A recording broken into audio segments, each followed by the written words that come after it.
A 19-year-old girl stood in frozen mud while a man in a fine coat told her father she wasn't a daughter anymore. She was a payment. One scarred stranger changed everything with a single pouch of gold. But what he wanted in return was something nobody in that valley expected. This is the story of Evelyn Mercer, sold into the wilderness, carried into the mountains, and forged by winter into something neither she nor the man who saved her ever saw coming. If this story finds you, drop your city in the comments. I want to see how far it travels.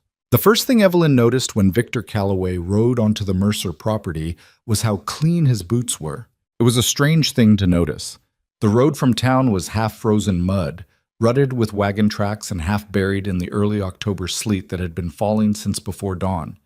Every man who worked this land, every farmer, every hired hand, every traveler passing through, arrived with dirty boots. It was the price of living on the frontier. You were always covered in something. But Calloway's boots were spotless. Black leather, polished to a mirror finish, dry as a drawing room floor. He rode a gray gelding worth more than the Mercer farm had earned in 2 years combined, and he sat in the saddle the way wealthy men always sat, like the horse existed for his convenience and the world existed for his pleasure. Behind him came 2 men on darker horses. They weren't ranch hands. Ranch hands carried tools. These men carried revolvers on both hips and wore the flat, indifferent expressions of people who had done ugly things before and expected to do them again before supper. Evelyn was standing on the porch when they rode up. She had a bucket of well water in each hand and mud on her skirts from the garden she'd been trying to salvage before the ground froze solid for winter. She set the buckets down slowly, carefully, the way you set something down when you're trying not to make noise. Her father came out from behind her a moment later, wiping his hands on a rag that was too dirty to clean anything. Thomas Mercer was 51 years old and looked 70. The drought had done that. 3 summers without rain, 2 locust swarms that had stripped the fields down to bare dirt, and 1 brutal winter that killed half their livestock had aged him in the span of years that should have been the most productive of his life. His shoulders were rounded now in a way they hadn't been when Evelyn was small. His eyes had a quality she had no good word for. Not quite defeated, not quite hopeful. Something in between that was somehow worse than either. He recognized Calloway before the man had even dismounted. She could tell by the way her father's jaw tightened. "Mr. Calloway," Thomas said. His voice came out steadier than Evelyn expected. "Wasn't expecting you for another 2 weeks. Plans change." Calloway swung down from the saddle with practiced ease. He didn't hand the reins to anyone. He just dropped them, and the gelding stood still like it knew better than to move. "Besides, Thomas, you and I both know 2 more weeks wouldn't have made a difference." He reached into his coat and produced a folded document. Even from the porch, Evelyn could see the official seals pressed into the paper, the thick legal script running across the page like a sentence being read at trial. $460, Calloway said. He didn't raise his voice. He didn't need to. The quiet of the frozen yard carried everything perfectly. "That's the full amount, including the interest that accrued last month. I've been generous, Thomas. More generous than most men in my position would be, but there are limits." Thomas took the document. His hands didn't shake, which Evelyn thought was its own kind of bravery. He read it, or pretended to read it, because she knew her father well enough to know his eyes were moving without seeing anything. "I need more time," Thomas said. "You've had 3 extensions." "The harvest." "Wasn't a harvest," Calloway said it flatly, without cruelty, which made it somehow worse.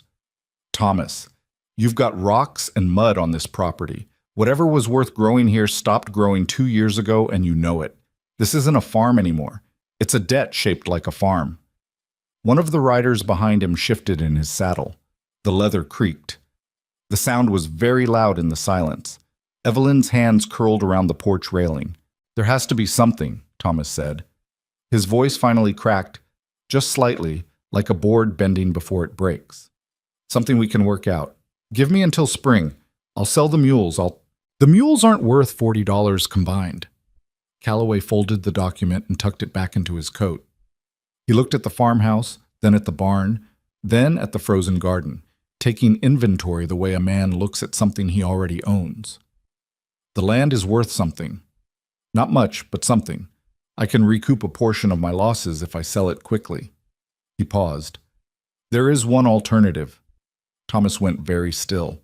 Calloway turned his eyes to the porch. And Evelyn understood, in the space of one breath, exactly what kind of alternative it was going to be. Not because she was naive about the world, because she had never been naive about it at all. She was a woman on the frontier in 1876, and women on the frontier learned early what it meant when men with power looked at them as part of a calculation. Your daughter, Calloway said. He said it the same way he might say your barn or your mules. Matter of fact, like a ledger entry. She's 19, in good health by the look of her.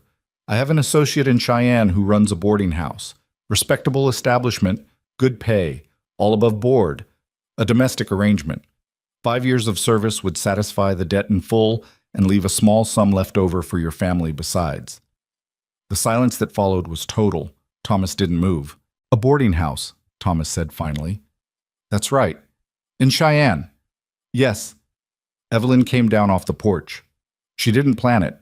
Her feet just moved, carrying her across the frozen mud toward her father and the man with the clean boots. She stopped beside Thomas and looked at Calloway directly, which she could tell surprised him. Women on the frontier learned not to look men like him directly. It was considered impertinent. She had never much cared about that. I know what boarding houses in Cheyenne are, she said. Calloway met her gaze. Something moved across his face. Not embarrassment exactly.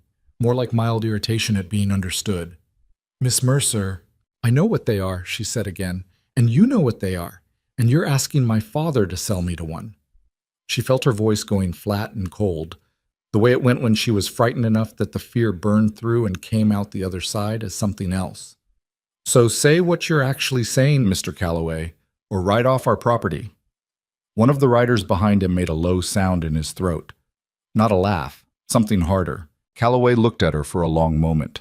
Then he looked at Thomas. You have until sundown, he said. Yeah, they stood in the kitchen. Thomas sat at the table. Evelyn stood at the window with her arms crossed, staring at the yard where Calloway's 2 men had dismounted and were now leaning against the fence post with the patient, unhurried posture of men who had no doubt about how the day was going to end. Papa, she said. Don't. Thomas pressed his palms flat against the tabletop. Evelyn, don't. I'm not going to Cheyenne. I know. Then we need to figure out what we're actually going to do. I know that too. He was quiet for a moment. Outside, the sleet had turned to a dry, fine snow that wasn't sticking yet but would be by nightfall. We could run. They'd follow us, and we've got nowhere to go. Your aunt in Iowa. We'd never make it before winter. Not with the mules in the shape they're in. She pressed her forehead briefly against the cold glass of the window. There has to be another way, but she already knew there wasn't. That was the reality of debt on the frontier. It wasn't like owing a neighbor a favor or borrowing seed corn from a friend. Calloway's kind of debt was a machine. It ground down everything it touched until there was nothing left but the grinding. She had watched it happen to the Harmon family 3 years ago, and the Pressler family the year before that. Land seized, families scattered, lives folded up like bad cards. She just hadn't believed it would happen to them. That was the thing about believing you were different. It felt true right up until it wasn't. She was about to turn back to her father and say something. She didn't know what, just something, because the silence was unbearable, when she heard a sound from the yard. Not from the direction of the road, from the north, from the tree line. She looked up. The rider came out of the pine forest at the edge of the property like something the wilderness had decided to expel. A massive horse, a dun stallion, thick-muscled and heavy-footed, breathing clouds of steam in the cold air, picking its way through the frozen grass at the field's edge. Beside it, on a lead rope, walked a loaded mule carrying crates and canvas bundles roped tight against the weather. And the man in the saddle. Evelyn's first impression was big. Not tall the way some men were tall, a thin, stretched kind of tall that looked precarious. This was something different. He was built like the landscape he'd come out of, wide through the shoulders and the chest, wrapped in layers of fur and heavy wool that made him look even larger than he probably was. A broad-brimmed hat, dark with old water stains, sat low over his face. A beard, dark and thick, covered most of what the hat didn't. Long dark hair fell past his collar. He rode with the particular stillness of someone who spent most of his life outdoors. Not rigid, but settled, like a man who had made peace with being exactly where he was in any given moment. One of Calloway's men straightened up off the fence post and put a hand near his revolver. The rider didn't react. He just kept coming at the same pace, unhurried, until he pulled up his horse about 20 feet from Calloway's gelding. He sat there a moment, looking at the scene in the yard.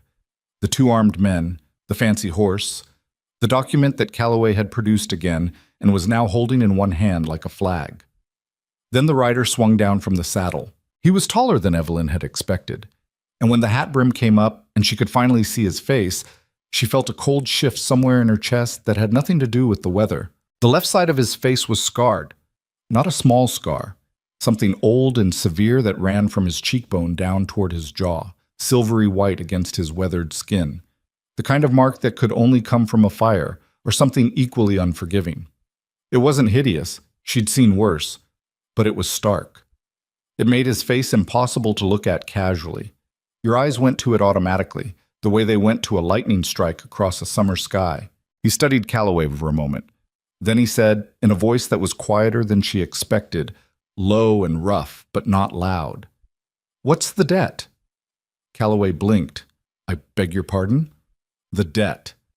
The man nodded toward the document. "On this property, what's the number?" Calloway looked at him the way wealthy men look at things that are confusing them, with an expression that couldn't decide whether to be offended or simply puzzled. "That's a private matter between myself and—" $460, Thomas said from behind Evelyn. She turned. Her father had come to the doorway. He was looking at the rider with an expression she couldn't quite read. "That's the amount." The scarred man reached inside his coat. He produced a leather pouch, heavy enough that it sagged in his grip. He crossed the yard without hurrying, stopped in front of Calloway, and dropped the pouch at the man's polished feet. The sound it made was dense and definitive. "Gold," the man said. "Enough to cover the debt and the interest both. You can have someone weigh it in town if you want to argue about it, but it's all there." Calloway looked at the pouch on the ground. He looked up at the scarred man. Something complicated was happening behind his eyes. "Who are you?" Calloway asked. "Silas Boone."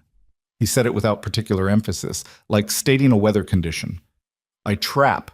I work the Bitterroots mostly. Used to work further south." A pause. "Pick up the gold, Mr. Calloway. We're done here." Calloway didn't move immediately. He glanced at his two men. One of them shrugged almost imperceptibly. The other kept his hand near his revolver, but didn't draw it, clearly calculating something he didn't quite like the math of. Because the thing Evelyn was only now noticing was that Silas Boone wasn't unarmed. He had a long rifle across his back, the kind of heavy-barreled plains rifle that serious hunters used for serious work, and at his hip, a Colt revolver that looked old and worn and very well used, the kind of worn that meant something different from neglect. Tools wore that way. Weapons worn by men who actually used them wore that way. Calloway picked up the gold. "This resolves the debt," he said. His voice had tightened slightly, like a string being wound past its comfortable tension. "But it doesn't address the property."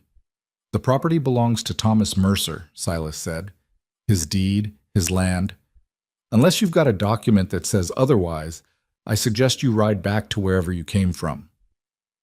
"I have every legal right to collect a debt, which is now paid."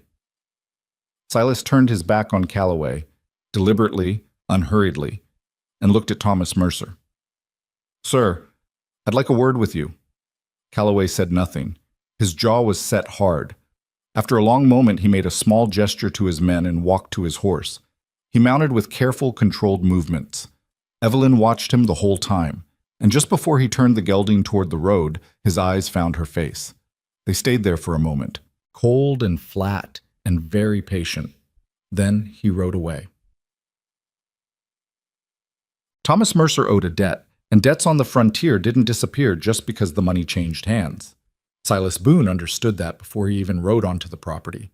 He had been watching from the tree line for the better part of an hour, because men like Calloway didn't just show up without scouts, and Silas had spent too many years in the wilderness to approach any situation without first understanding the shape of it. He'd known Thomas Mercer would say yes, Men with no options always said yes. That was the brutal arithmetic of desperation. What he hadn't been certain about was how the girl would react. He stood in the Mercer kitchen with his hat in his hands, which felt wrong. The hat was wet from the snow, and he was dripping on the woman's clean floor. But taking it off was the thing you did when you were asking something of someone, and he was asking something. Thomas sat across from him at the table. The girl, Evelyn, stood near the stove with her arms crossed in an expression that could have stopped a river. "I'll say it plain," Silas said, because there was no good way to say it that wasn't plain. "I paid your debt. That makes me your creditor now, in a legal sense, though I have no interest in that arrangement. I'm not Calloway." "No," Thomas said, "you're not. But I'm asking something in return." He kept his eyes on Thomas, because this was between him and the father for now, even if it would fall hardest on the daughter. "I need a wife." The kitchen was very quiet. "I need a wife," he said again, "because I'm heading back into the Bitterroots in the next 3 days before the passes close for winter. I'm going in for 5 months, maybe 6. I've got a cabin up there, permanent, good structure, well supplied." He paused. "I've been up there alone for the last 4 winters. I'm 31 years old, and I've got more gold up in those mountains than I know what to do with, and I'm—" He stopped, started again. "I'm asking for a wife to come with me. Someone who'd choose to make a life up there, for real, not just for winter." Thomas looked at him for a long time. The lines on his face deepened. "You're asking me to give you my daughter." "I'm asking if she's willing." Silas looked up and met Evelyn's eyes directly for the first time. They were dark brown, sharp, and absolutely furious. "I'm not interested in something she doesn't choose herself. I want to be clear about that." "You have a strange way of giving someone a choice," Evelyn said. Her voice was level, controlled. He could hear the effort that control was costing her. "You show up, pay off our debt, and now my father has to decide between owing you $460 or handing me over. How exactly is that a choice?" "It's not a perfect one," he said. "I know that. It's barely a choice at all." "I know that too." She stared at him. He held it. He'd learned a long time ago that looking away from things didn't make them smaller. "I'm not a good man," he said. It came out more honest than he intended, but honest was all he had right now, and probably all he'd ever had. "I've lived rough my whole life, and I expect I'll die rough.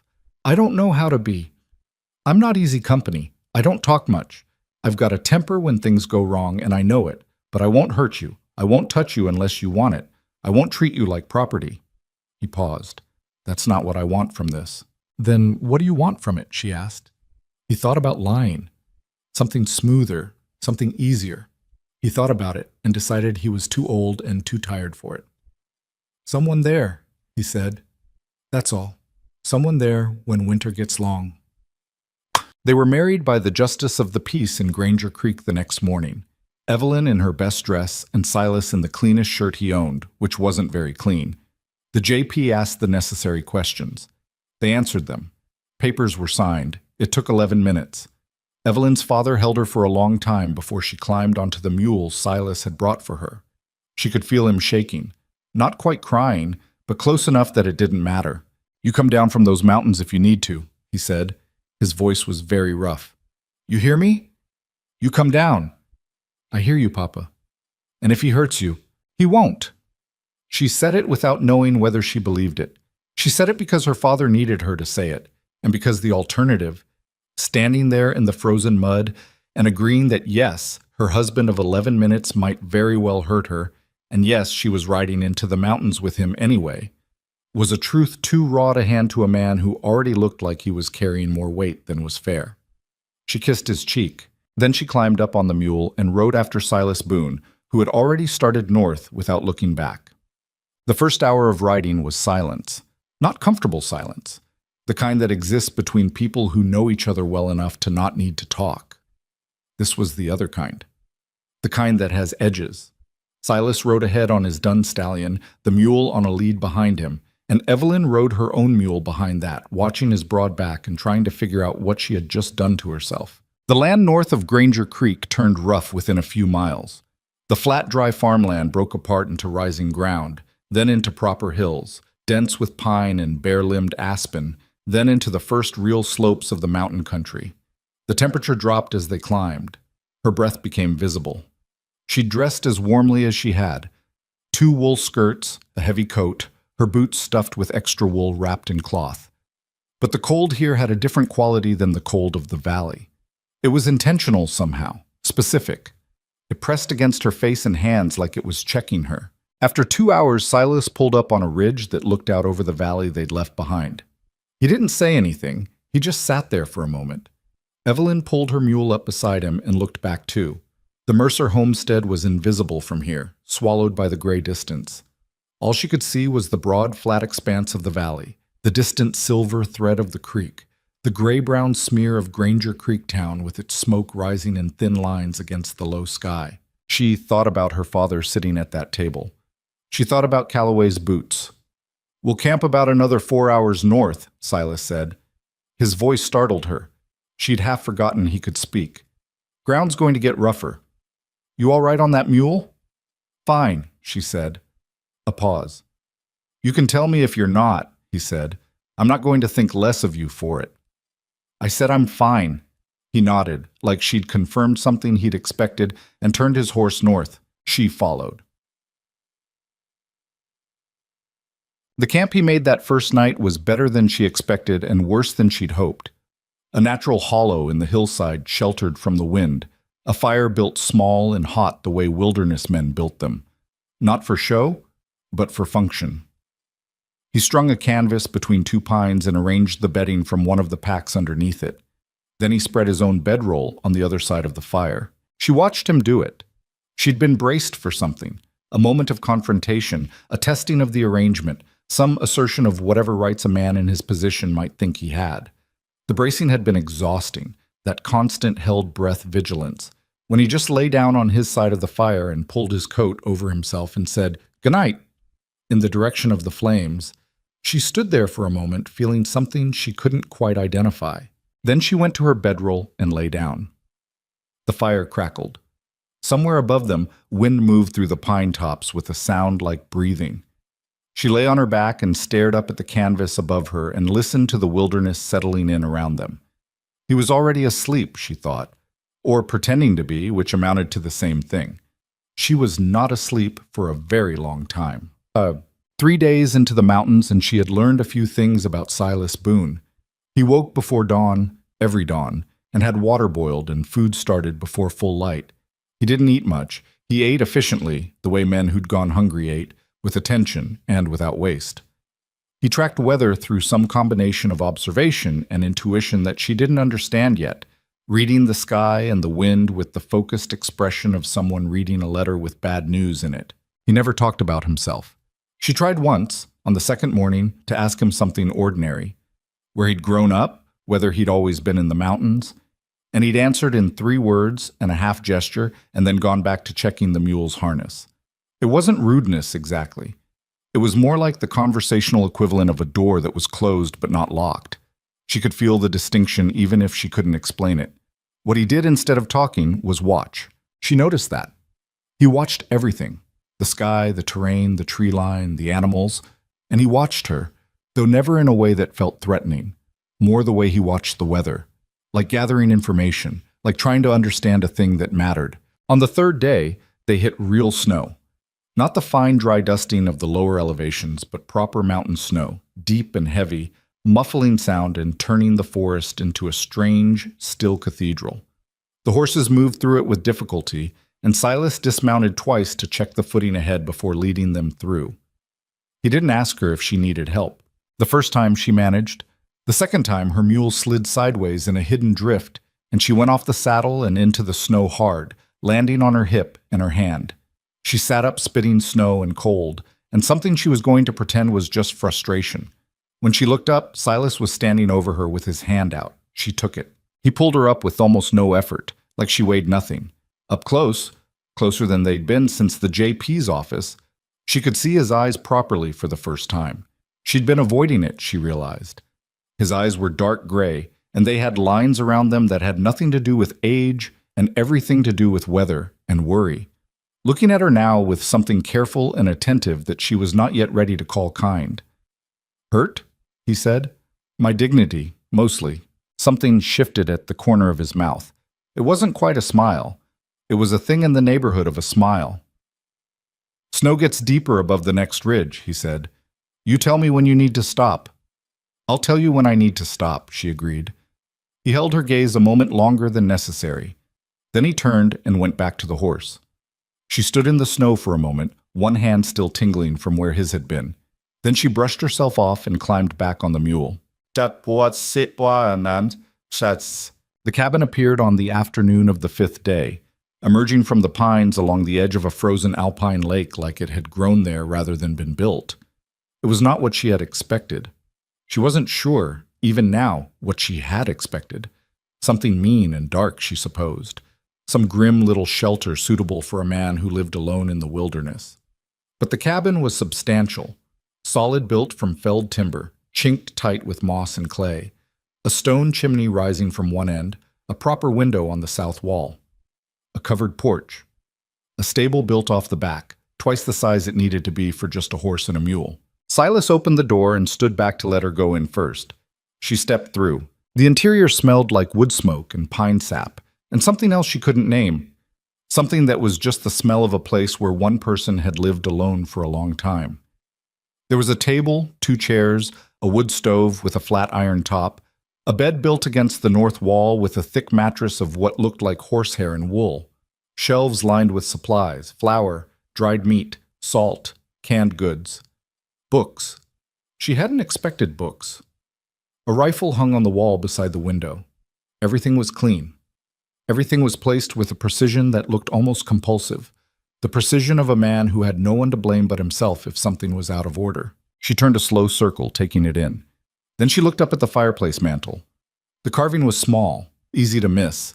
A wooden sparrow, just 3 or 4 inches long, its wings folded, its head tilted at a slight angle like it was listening for something. Carved with obvious care from a piece of pale wood, birch maybe, or something even lighter, simple, perfect. Evelyn went very still. The cabin disappeared around her. The cold disappeared, and the exhaustion, and the 5 days of riding and fear and uncertainty. All of it dropped away, because she knew that sparrow. She knew it the way you know something that bypassed your memory entirely and lived somewhere older and deeper than that. She knew the tilt of the head, the particular set of the wings, the grain of the pale wood. She knew it because she had held one like it in her hands once, a long time ago, on the bank of the Missouri River, shaking with cold and river water, and a boy had put it in her palm and closed her fingers around it and sat with her until the shaking stopped. She was 11 years old. He had been maybe 15. She had never learned his name. She turned around slowly. Silas was still near the door, his hat in his hands, watching her with that careful, attentive look she was beginning to recognize. Her voice, when it came, was barely more than a breath. "You were there," she said, "at the Missouri River. I was 11 years old. I fell through the ice. You pulled me out." He said nothing. "You sat with me until I stopped shaking," she said. "And then you gave me a sparrow. Like that one." She pointed at the mantel. You were a boy then. You didn't say your name, and then you were gone." The cabin was completely quiet. Silas looked at the sparrow. Then he looked at her. "I thought I imagined you," she said. It came out broken in a way she hadn't intended. "I was a child. I wasn't sure it was real." "It was real," he said, quietly. "I kept looking for you," she said, for a long time. She pressed her lips together. "And then I stopped looking." "I know." "How long have you known that I was her?" He was quiet for a long moment. "Saw you in Granger Creek," he said, 4 months ago in June. You were outside the dry goods store with your father." He paused. "I recognized you. From when I was 11 years old." "Yes?" She stared at him. "And then Calloway started making inquiries about the Mercer property in August," he said. "I heard about it in Billings, talked travels in small towns. I heard what he was planning." He stopped, looked at the floor. "So I came back." The silence stretched. "You spent your gold," she said. "Everything you had. Enough of it. For me." He looked up.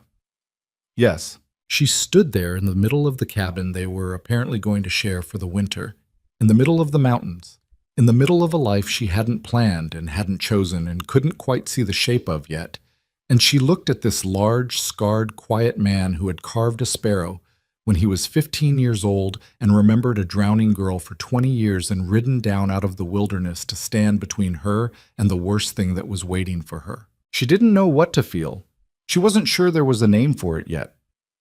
"I'll take the bed," she said finally. Her voice surprised her. It was steadier than she felt. "You can have the floor near the stove." He nodded. "That's fair?" She turned back to the mantel. She looked at the sparrow. "I still have the other one," she said. "The one you gave me. I've carried it for 8 years." He didn't answer. She didn't need him to. She put her bag down on the floor beside the bed and started unpacking, and outside the cabin the mountain wind picked up through the pines and the snow came down harder than before, beginning the long, slow work of burying the trails behind them. They were sealed in now. The two of them in the winter and 8 years of something that neither of them had names for yet. The first week in this cabin was the strangest of Evelyn's life, and she had lived through some strange ones. She woke each morning to the smell of coffee, real coffee, not the burnt grain substitute her family had been making for the last 2 years, and to the sound of Silas already moving, already awake, already doing the first dozen things that needed doing before the sun cleared the eastern ridge.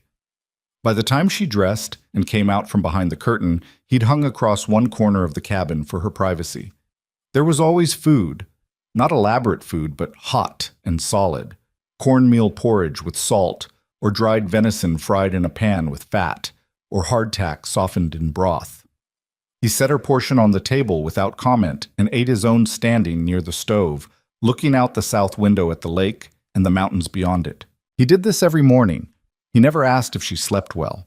He never made conversation for the sake of it. And yet the silence he carried wasn't hostile. It was just the silence of a man who had spent so many years alone that talking required a reason, the way walking required a destination. Evelyn found it maddening and oddly restful in equal measure. On the 8th morning, she decided she was done being managed.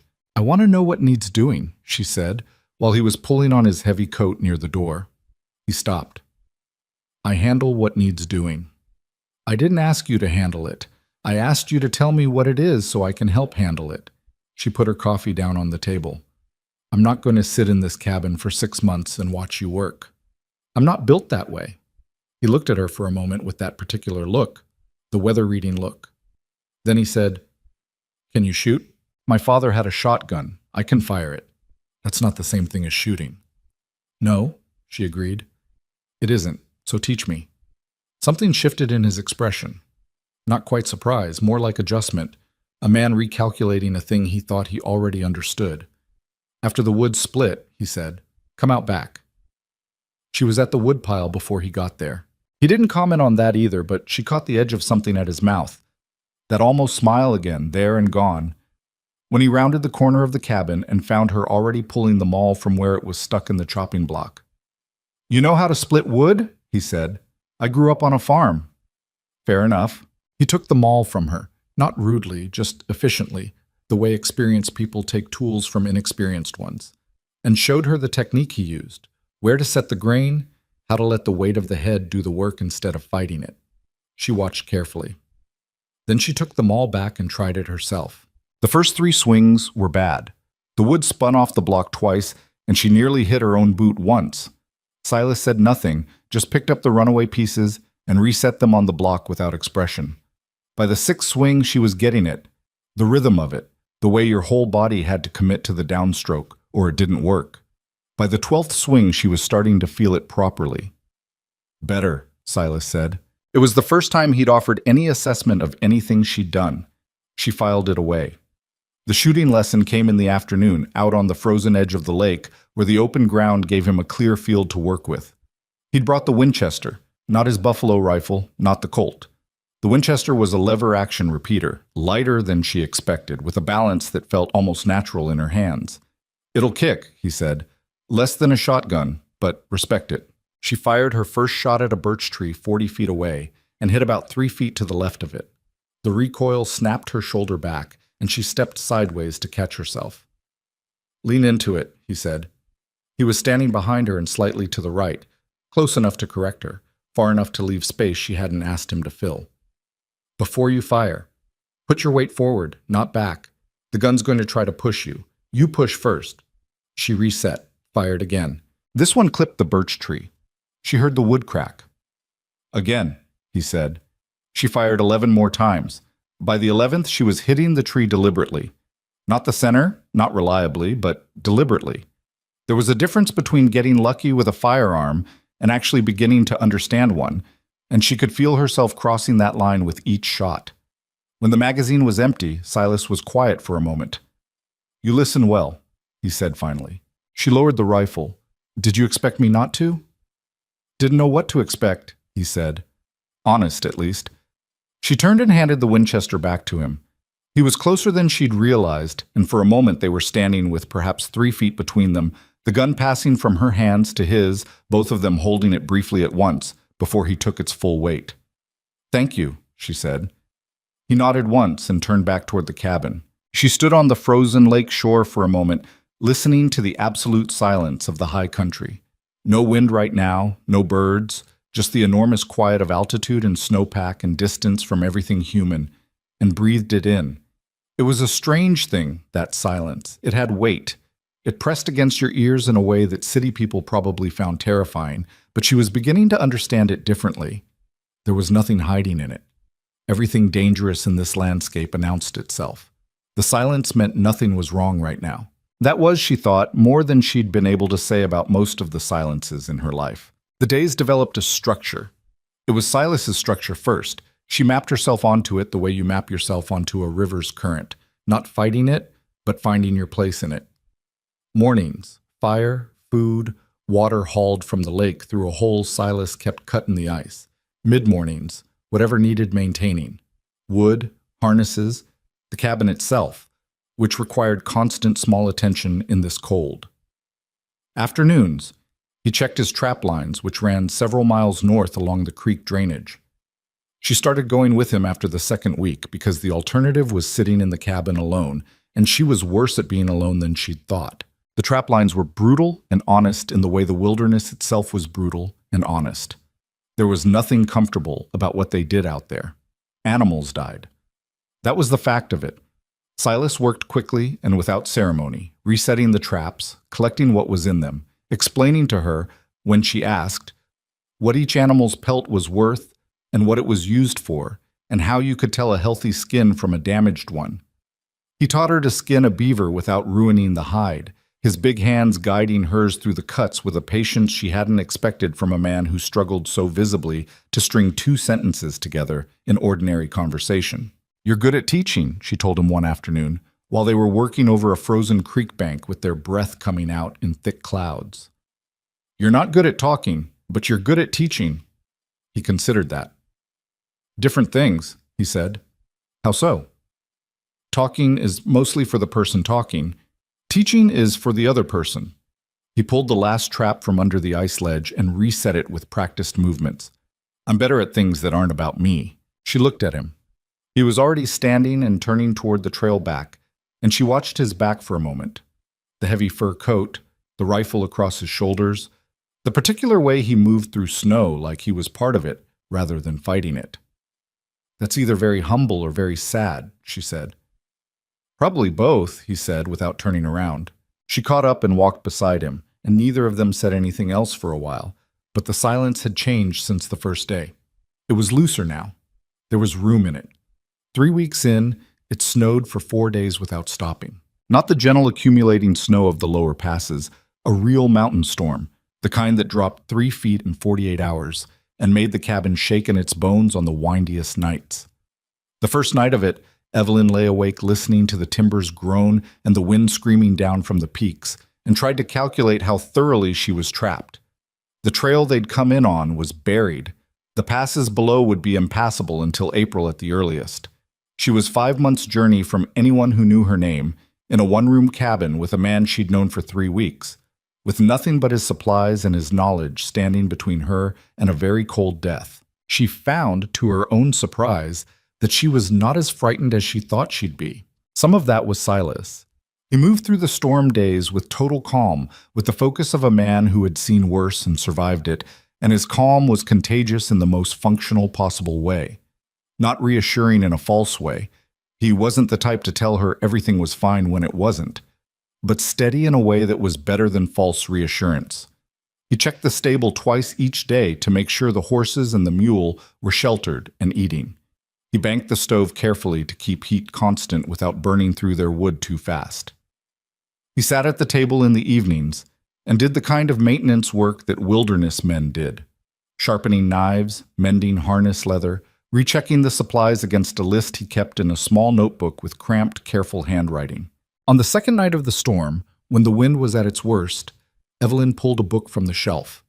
One of his books, an old battered copy of Roughing It with water damage on the spine, and read aloud from it, partly because she was going stir-crazy and partly on impulse, because her mother had always read aloud in the evenings, and the habit was apparently stitched into her.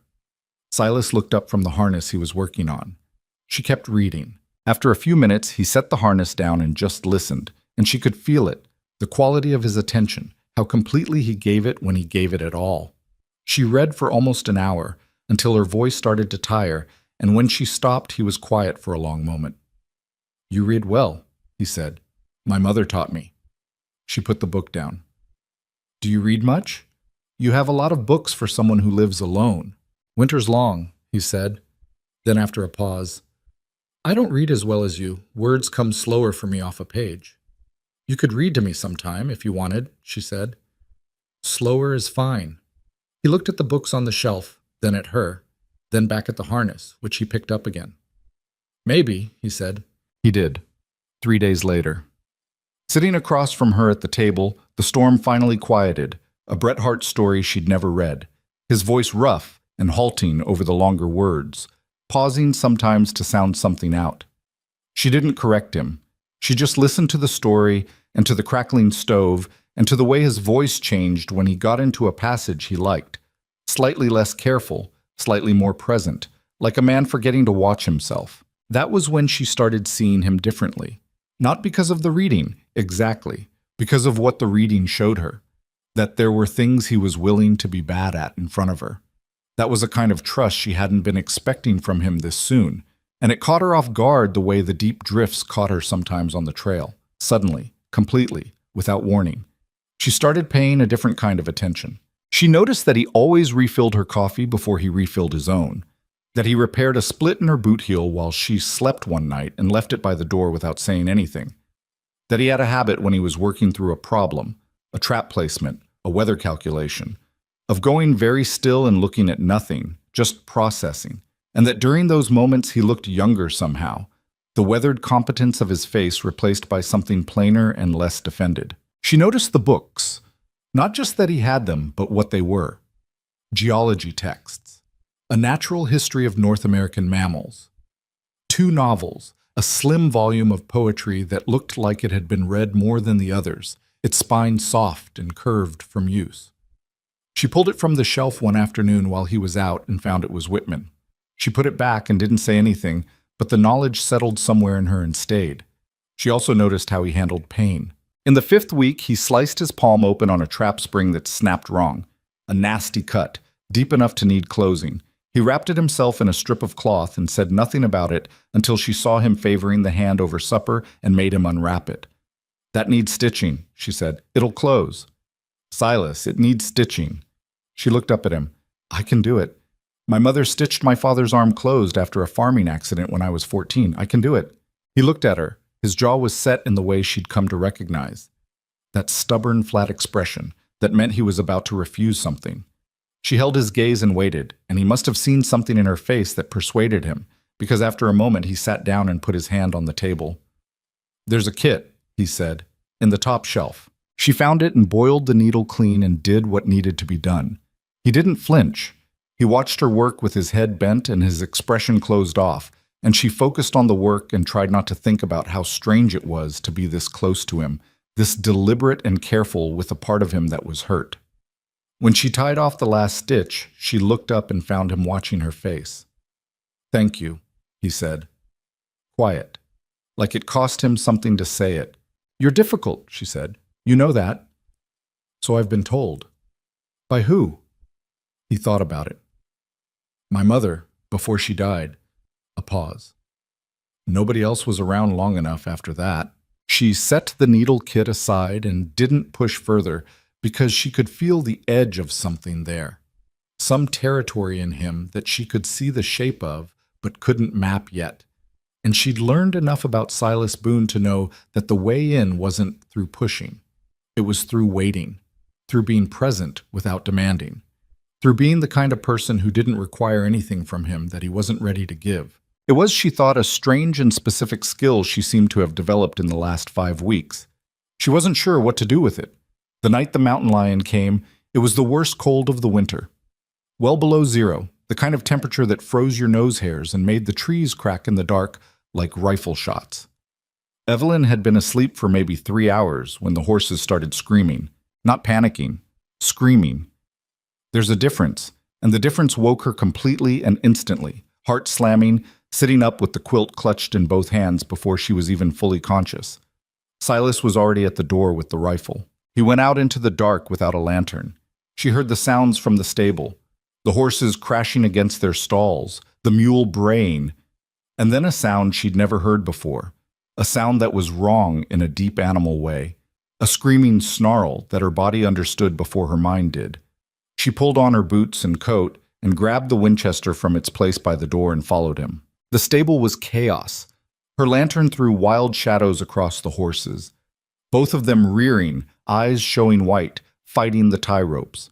The mule had broken its rope entirely and was in the corner, and crouched on the rafter beam above the mule's stall was the mountain lion, a female, lean with winter hunger, enormous in the confined space, her yellow eyes catching the lantern light and throwing it back cold and furious. Silas was below her, rifle up, but the angle was wrong. Firing up into the rafters in an enclosed space full of panicking horses was a different calculation than shooting in open country. The lion moved. She dropped from the beam, not at Silas, at the mule, and Silas was between them before Evelyn could process what she was seeing, throwing himself forward with a sound she'd never heard from him before, and the cat hit him instead. Everything happened in pieces after that. The sound of it, the horses going insane, Silas and the lion in the hay, and Silas had the rifle crosswise and the cat was trying to get past it, and the sound she was making was something Evelyn would hear in her sleep for a long time after. Evelyn raised the Winchester and couldn't fire. The angle was wrong. She'd hit him. And she moved sideways, kept moving, looking for the angle, and then she had it, a clean shot at the lion's shoulder from 6 feet. She fired. The shot went true. The lion spasmed and released and tried to stand, and Silas had the rifle up and fired from his back, and it was over. Total silence. Then the horses screaming again, more desperately than before. Evelyn moved to Silas. He was already pushing himself up, one hand pressed to his side, and when the lantern light hit his coat, she saw the dark spreading there, and her stomach dropped. "How bad?" she said. "I've had worse." "That is not an answer." "I'm standing," he said. He was, barely, and his face was the color of the snow outside. "Let's get the animals settled first." "You're bleeding. I know that." He looked at her, and there was something in his expression, pain, yes, but also something that might have been surprise, like he was still processing the fact of what she'd done. "You made that shot." "Yes." "From that angle, in that light, with the horses." "Silas?" She put her hand on his arm, over the coat, pressing. "We're going to talk about it later. Right now I need to look at your side." He let her lead him back to the cabin. The wounds were 4 deep lacerations across his ribs, long but not as deep as she'd feared. The heavy coat had taken some of it. She cleaned them with the whiskey from his supply shelf, and he sat very still and said nothing, his jaw locked, his eyes fixed on the far wall. She could feel the effort of his stillness, the way he was managing pain the only way he apparently knew how, which was to wall it away somewhere and deal with it privately. "You didn't have to put yourself between her and the mule," she said, while she worked. "Mule's worth money." "So are you." He didn't answer. "Silas?" She tied off the last bandage and sat back and looked at him. He looked terrible, pale and tightly wound and exhausted in a way that was different from tired. "You matter. You understand that. The mule matters less." He looked at her. Something in his face was doing something she couldn't read, something complicated and undefended that he hadn't meant to show her. "Get some sleep," he said finally. His voice was rougher than usual. "I'll take first watch." "You absolutely will not," she said. "You'll sleep. I'll watch." "Evelyn?" "Sleep, Silas." A long moment. Then he lay back on his bedroll, slowly and with visible effort, and closed his eyes. She sat by the fire with the Winchester across her knees and listened to his breathing slow toward sleep, and the storm outside, and the horses in the stable who had finally, gradually, gone quiet. She sat there for a long time, and somewhere in the hours between midnight and dawn, with the fire burning low and the man sleeping behind her and the mountains pressing in from every direction, she stopped asking herself what she felt and started simply feeling it. She was in love with him. She didn't know what to do with that yet. It was too large and too complicated, and the situation they were in was too tangled up with obligation and isolation for her to trust the feeling easily. Maybe it was just winter. Maybe it was just the mountain lion and the blood and the particular closeness of danger. Maybe it was just that he was the only person she had, but she'd never been good at lying to herself. And she sat there in the firelight, holding the rifle and watching him sleep. And she knew what it was. He had a fever by morning. Evelyn found out when she went to wake him at first light and put her hand on his shoulder and felt the heat radiating off him through 2 layers of wool. She pressed the back of her hand to his forehead the way her mother used to do. The old instinct, the one you never forget, and pulled it back fast. "Silas." He opened his eyes. They were glassy and slightly unfocused, which on a man like him was alarming in a way that the same look on an ordinary person wouldn't have been. Silas's eyes were always focused. They were the eyes of a man who tracked things for a living, who read terrain and weather and animal behavior with the same precision a scholar brought to text. Seeing them soft and vague was wrong, the way a compass spinning wrong was wrong. "I'm fine," he said, automatic, like a reflex. "You have a fever. It'll pass." "Silas." She sat on the edge of the floor beside his bedroll and looked at him directly. "The cat opened you up pretty good. Wounds like that go bad fast, especially out here. You know that better than I do." She paused. "Let me look at the bandaging."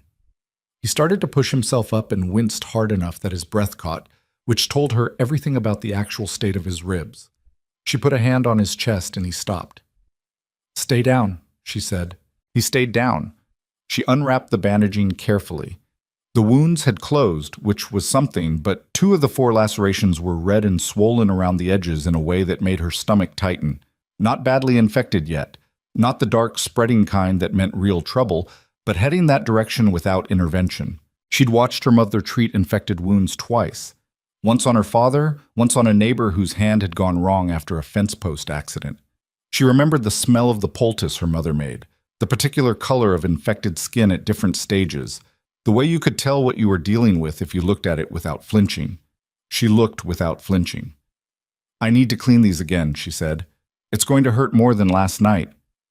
"All right. I mean it. It's going to hurt considerably." "Evelyn."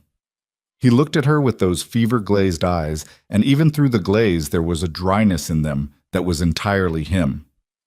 "I've been clawed by a mountain lion. I'm aware pain is involved. I just wanted you to know you can make noise about it. I won't think less of you." A pause. "I'll keep that in mind," he said, in a tone that made it clear he would not be making noise about it. She used the last of the whiskey and some dried yarrow from his supply shelf that she hadn't known what it was for until she found the handwritten medical notes he kept in the back of the supply notebook. Plants, their uses, dosages, symptoms. His handwriting again, careful and cramped. She wondered when he'd written all of it down, alone up here, building a record of everything he knew in case he needed it and had no one to ask. She thought about that while she worked, and it made her chest ache in a way she was getting used to. He made no noise. She hadn't expected him to, but she'd meant what she said about not thinking less of him for it, and she wished he'd believed her. He went pale and his jaw went rigid, and his free hand found the edge of the bedroll and gripped it, but he didn't make a sound, and when she was done and retying the bandaging, he let out a long, controlled breath like a man releasing something he'd been holding for a while. "Better?" she said. "Considerably," he said, like he was borrowing her word back. She sat back on her heels and looked at him. The fever was real, and it was going to get worse before it got better. That was just the nature of it. She'd need to keep him hydrated and warm and still, which was going to be its own battle with a man constitutionally incapable of staying still. "You're going to stay in that bedroll today," she said. "The trap lines will still be there tomorrow, or the day after." She stood up and went to put water on the stove. "I'll check the animals. I'll bring in wood. You're going to drink water and sleep." Silence from the direction of the bedroll. "Silas, I heard you," he said, with the particular tone of a man who had heard and was not happy about it. "Good." She went out to check the stable. The horses had calmed in the night. The mule was still skittish, circling its stall with its ears laid flat, but none of them were hurt. The mountain lion's body was stiff in the corner where it had fallen, and she dragged it outside herself, which was hard and unpleasant and necessary, and didn't think too much about it. The cold outside was something else entirely. The deep, absolute cold of a high mountain morning after a hard night, the kind that made your lungs feel like they were taking in glass. But the sky was clear for the first time in days, hard blue from horizon to horizon, and the snow on the peaks above the lake blazed white in the early light, with a beauty that was almost violent in its intensity. She stood in it for a moment, just breathing, before she went back inside. He was asleep when she returned. She built the fire up and started broth from the dried venison stock, and sat at the table and watched him sleep, and tried to think clearly about the situation, which was what she did when feelings got too large. She made herself look at the practical facts of things until the feelings became manageable. The practical facts. They were 6 weeks into winter, still 4 months from any possible travel. He was injured and feverish and dependent on her right now in a way that reversed the entire power structure of the last 6 weeks. She had enough medical knowledge to handle this if it didn't get worse, and enough sense to recognize if it did get worse, the food and wood supply was adequate. The animals were uninjured. Those were the practical facts. The other fact, the one that was not practical at all, sat in her chest and refused to be managed no matter how many times she tried to look at something else instead. He woke in the afternoon burning hotter than before, disoriented enough that when she spoke to him, he took a moment to place her face, and that moment, that brief, terrible second where his eyes went uncertain, was the most frightened she'd been since Calloway rode onto her father's property. "Hey," she said, sharply enough to cut through. "Silas, look at me." His eyes found her, focused. "There you are," she said. "Where'd you think I went?" he said. His voice was rough with fever. "Somewhere I couldn't follow." She helped him sit up enough to drink the broth. He drank it badly, too fast, then not fast enough.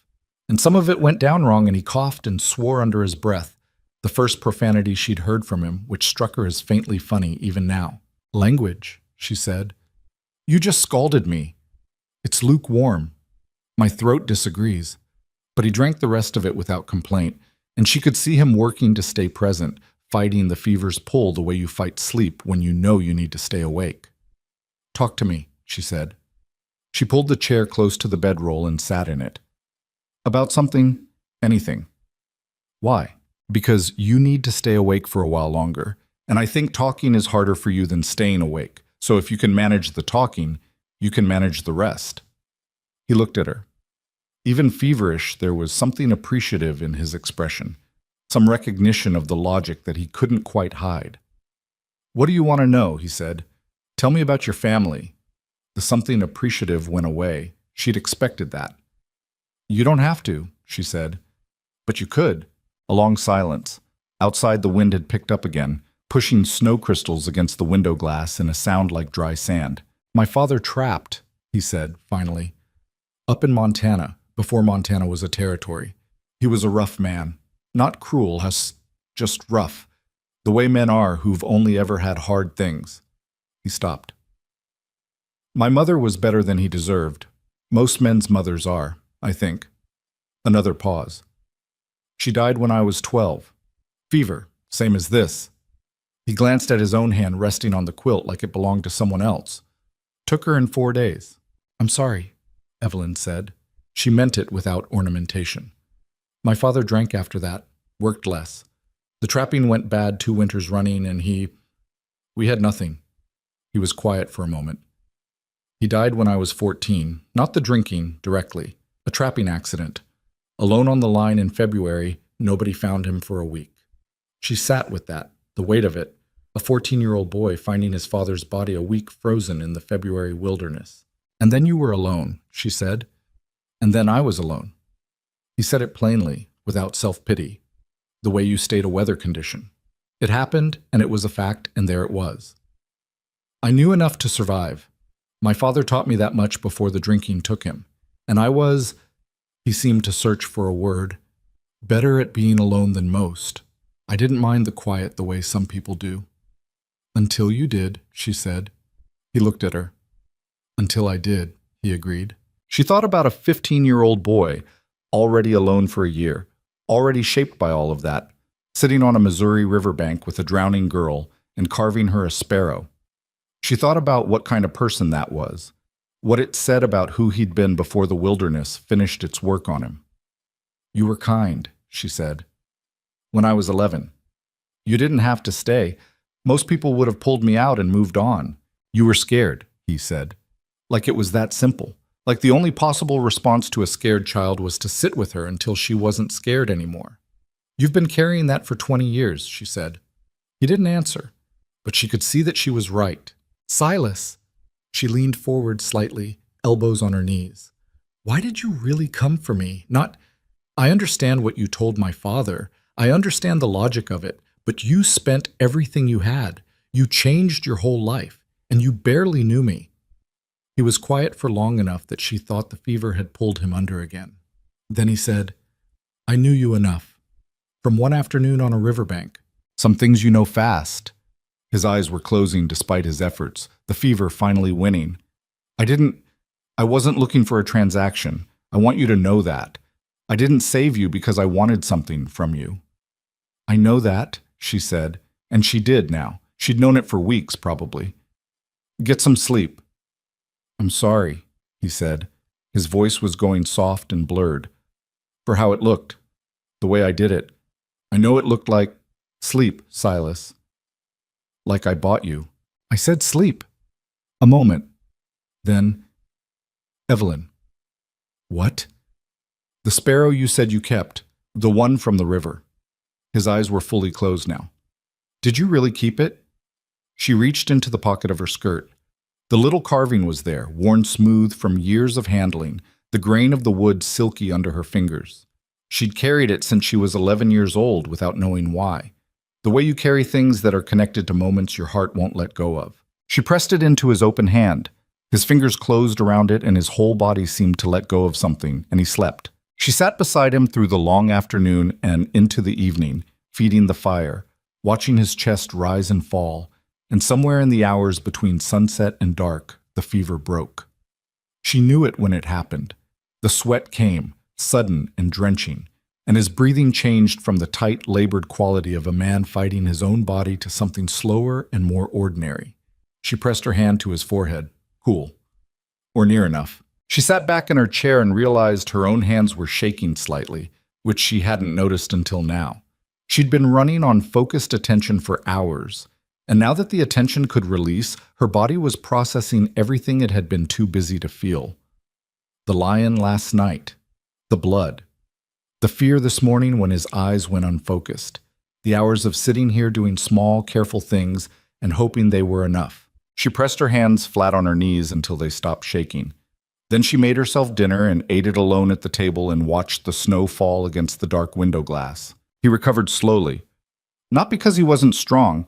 He was absurdly strong, had the constitution of a man who'd survived everything the wilderness could throw at him for 17 years. But because he pushed himself too hard too soon, which she should have predicted. On the third day of recovery, he was up trying to haul water, and she found him in the yard and sent him back inside with a sharpness in her voice that surprised them both. I'm not an invalid, he said. No, but you're acting like a fool, which is almost worse. She took the water bucket from him. Go inside, Silas. You've been doing everything for 3 days. I'm aware. I've been there for all of it. She started for the water hole. I don't need your help right now. I need you to not tear those stitches so I don't have to do them again. She heard him behind her, not moving toward the cabin. She turned. What? she said. He was looking at her with an expression she'd never seen on him before. Not the careful weather-reading look, not the flat, stubborn look, not the almost smile. Something rawer than any of those. Something that sat uncomfortably close to the surface of his face, which on Silas Boone was practically unheard of. "Nobody's ever done this," he said. "For me? Like this?" She stood in the snow with the water bucket and looked at him. "Taking care of you when you were sick?" she said. "Taking care of me," he said. "Just, in general, like I mattered enough to." He stopped, looked away. His jaw worked for a moment. "I'm not good at saying things." "You're saying this one all right," she said. He looked back at her. The rawness in his face hadn't gone away. She walked back to him, which was 3 steps. And then she was standing close enough to see the texture of the scar on his cheek and the particular dark gray of his eyes, and the way those eyes were looking at her like she was something he was still trying to believe was real. She reached up and put her hand against the scarred side of his face. He went absolutely still. "I'm not going anywhere," she said. "You understand that? I'm not here because I'm trapped, and I'm not here because I don't have a choice. I'm here because I want to be." That changed. I don't know exactly when it changed, but it did. She held his gaze. "So stop looking at me like I'm about to disappear." He turned his face very slightly into her hand. Just a fraction, just enough that she felt it. "All right," he said. His voice was rougher than usual. "Go inside," she said. "I'll get the water." He went inside.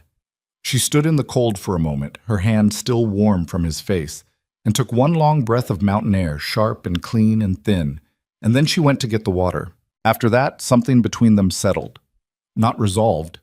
Things between 2 people as stubborn and complicated as Silas Boone and Evelyn Mercer didn't resolve cleanly, didn't snap into place like a puzzle piece finding its home. It was messier than that. There were evenings where he went quiet in a way that had edges to it, and she couldn't tell if it was something she'd done or just the interior weather of a man who'd spent 17 years alone and hadn't fully learned to share his silences yet. There were mornings where she woke sharp-tempered from bad sleep and snapped at him over something small, and he absorbed it without retaliation in a way that somehow made her feel worse than if he'd snapped back. But there were also other things. There was the evening he came back from the trap lines with something wrapped in a piece of canvas and set it on the table in front of her without explanation. She unwrapped it and found a bird skull, perfect and delicate and white, with the particular elegant architecture of a raptor, a hawk, maybe, or a small falcon. "Found it on the north drainage," he said. "Thought you'd like it." She turned it in her hands, looking at the hollows of the eye sockets, the fine fragility of the beak. "I do like it," she said. "I like it very much." He sat down across from her and opened the Whitman and started reading, slow and careful, his big hands holding the small book with a gentleness she'd noticed he had for small or fragile things. And she sat across from him with the bird skull in her hands and listened. There was the afternoon a warm front came down from the north, warm being relative, 30 degrees instead of 10. And they went out onto the lake ice because he wanted to show her something, and what he showed her was the way the ice had developed pressure cracks in a particular pattern, long white lines radiating outward like a frozen lightning strike, that were, he said, completely specific to this lake, to the way the spring ran under the northwest corner and kept the ice thinner there, and the stress found its way outward in the same pattern every year. He knew this because he'd watched it happen 4 times now, alone. She stood on the ice looking at the cracks and thought about that.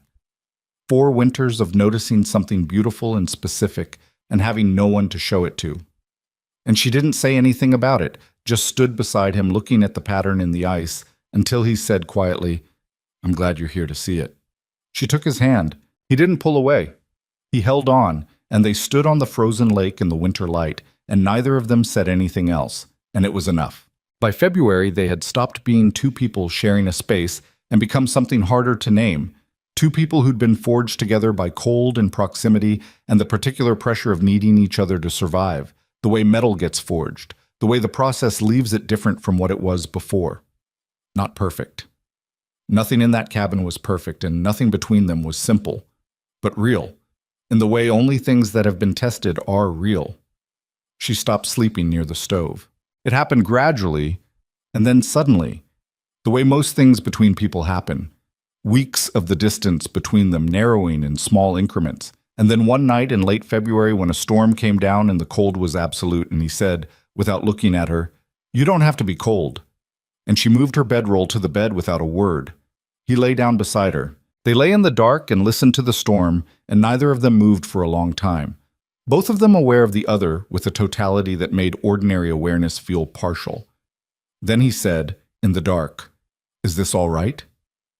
"Yes," she said. "Is it all right with you?" A pause. "Yes." She turned toward him. He was facing her, and in the dark, she could just make out the shape of his face, the line of his jaw, the scar that she'd stopped noticing weeks ago in the same way you stop noticing the shape of a familiar room. "Silas," she said. "What?" "I'm glad I came with you," she said. "I want you to know that, not in spite of everything, because of it." He was quiet for a moment. Then he reached out and tucked a piece of her hair back from her face, very carefully, like she was the bird skull or the Whitman book or some other thing that could be damaged by carelessness. His hand stayed against her cheek. "I know I did it wrong," he said. "The way I came to you, I know that." "You did it the only way you knew," she said, "and then you did everything else right." She felt him exhale. That same long release she'd heard when the fever broke, a man letting go of something he'd been holding too long.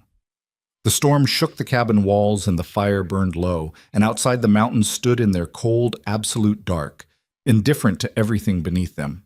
But inside, something quiet and permanent had taken hold. Spring came to the Bitterroots the way it always came to high country, reluctantly, in pieces, fighting winter every inch of the way. The first signs were subtle enough that you could miss them if you weren't paying attention. A change in the quality of the afternoon light, going from the flat white of winter to something with actual warmth in it. The sound of water moving beneath the lake ice, the creek starting to run again somewhere under 3 feet of snowpack. The horses getting restless in their stalls in a way they hadn't been for months, picking up something in the air that the humans couldn't quite name yet. Silas tracked it the way he tracked everything, methodically, with a precision that Evelyn had stopped finding strange and started finding reassuring. He kept a small notebook of daily observations: temperature at dawn, cloud patterns, wind direction, snow depth at the marker stake he'd driven into the ground 30 feet from the cabin door.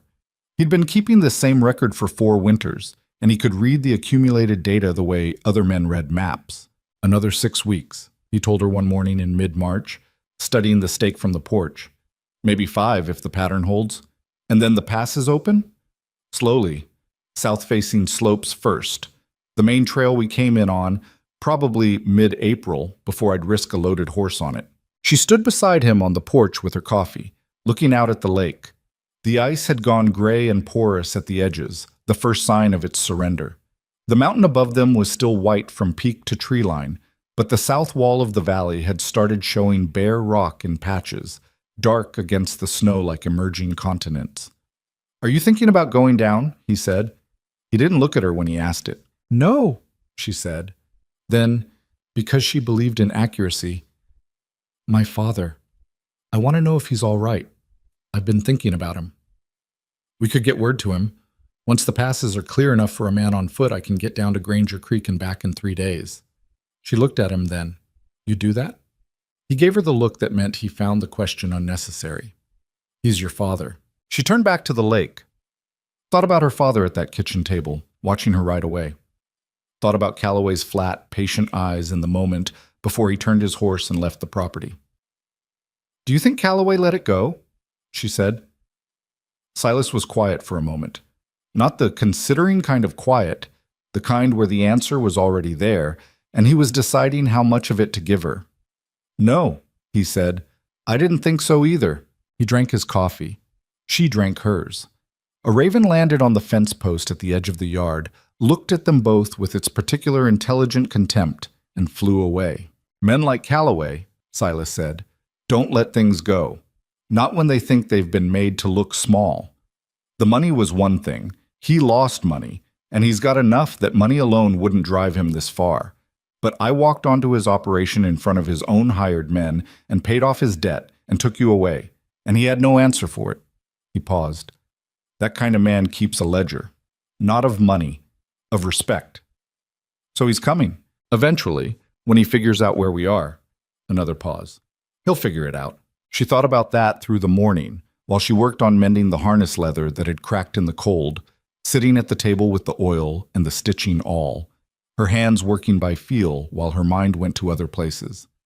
She thought about Calloway's men, the two riders with their flat expressions and their hip revolvers, and the kind of men Calloway could hire if he decided to bring more. She thought about the trail into the mountains and the fact that the same passes that had sealed them in safely all winter would, in 6 weeks, be open to anyone with a horse and a reason to make the climb. Silas came in for midday and found her at the table and saw immediately what was on her face, because he'd gotten good at that, reading her the way he read terrain, watching for the small signs. "I want to learn the rifle," she said. "Properly. Not just the Winchester. I want to learn the Sharps." He sat down across from her. The Sharps was his long-range rifle, a big-bore single-shot buffalo gun, heavy and unforgiving, the kind of weapon that could drop a bison at 400 yards or a man at 6.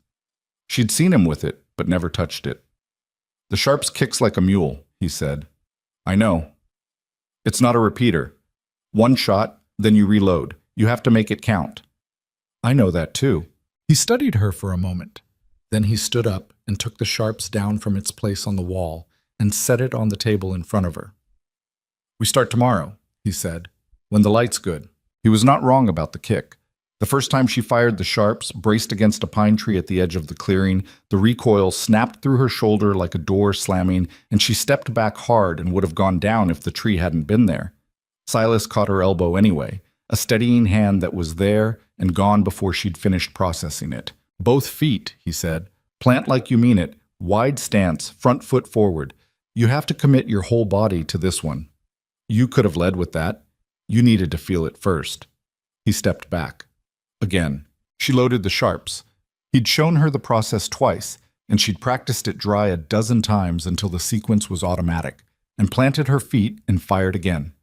The recoil was still brutal, but she didn't move. Stayed rooted. Felt the shock run up through her whole skeleton and out the top of her head and kept her feet anyway. She hit the target, a white-painted square on a Douglas fir 200 yards out, clean through the center. Silas was quiet for a moment. "Good," he said. "That's 200 yards," she said. "What range can you actually hit something reliably?" "Depends on conditions. Wind, light, elevation. 400 in ideal conditions. 300 if I'm being honest about most days." She loaded again and fired at a second target, further out, a slash of white paint she could barely distinguish from the gray bark. She hit the edge of it. Not clean, but a hit. 350, Silas said, like he was reading a thermometer. "Don't sound so surprised," she said. "I'm not surprised," he said. "I told you weeks ago. You listen." The days that followed had a different quality than the winter months. Winter had been about survival and endurance and the slow interior work of two people learning each other in close quarters. This was something more deliberate. Silas started teaching her things he'd never thought to teach anyone before. Not just shooting, but the full grammar of the wilderness. How to read sign on a trail. How to calculate wind drift and adjust a shot. How to identify the particular silence that preceded an ambush. The difference between an empty forest and a watched one.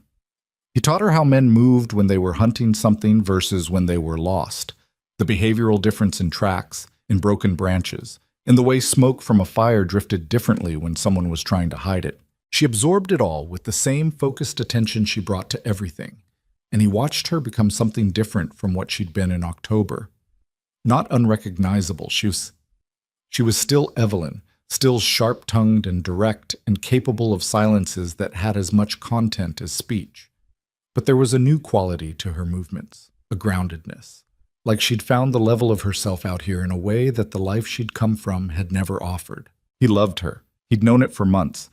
He hadn't said it yet because the words sat in him like a stone, solid, present, occasionally uncomfortable, not going anywhere. And the right moment for extracting a stone was a technical problem he hadn't solved. She knew, he thought.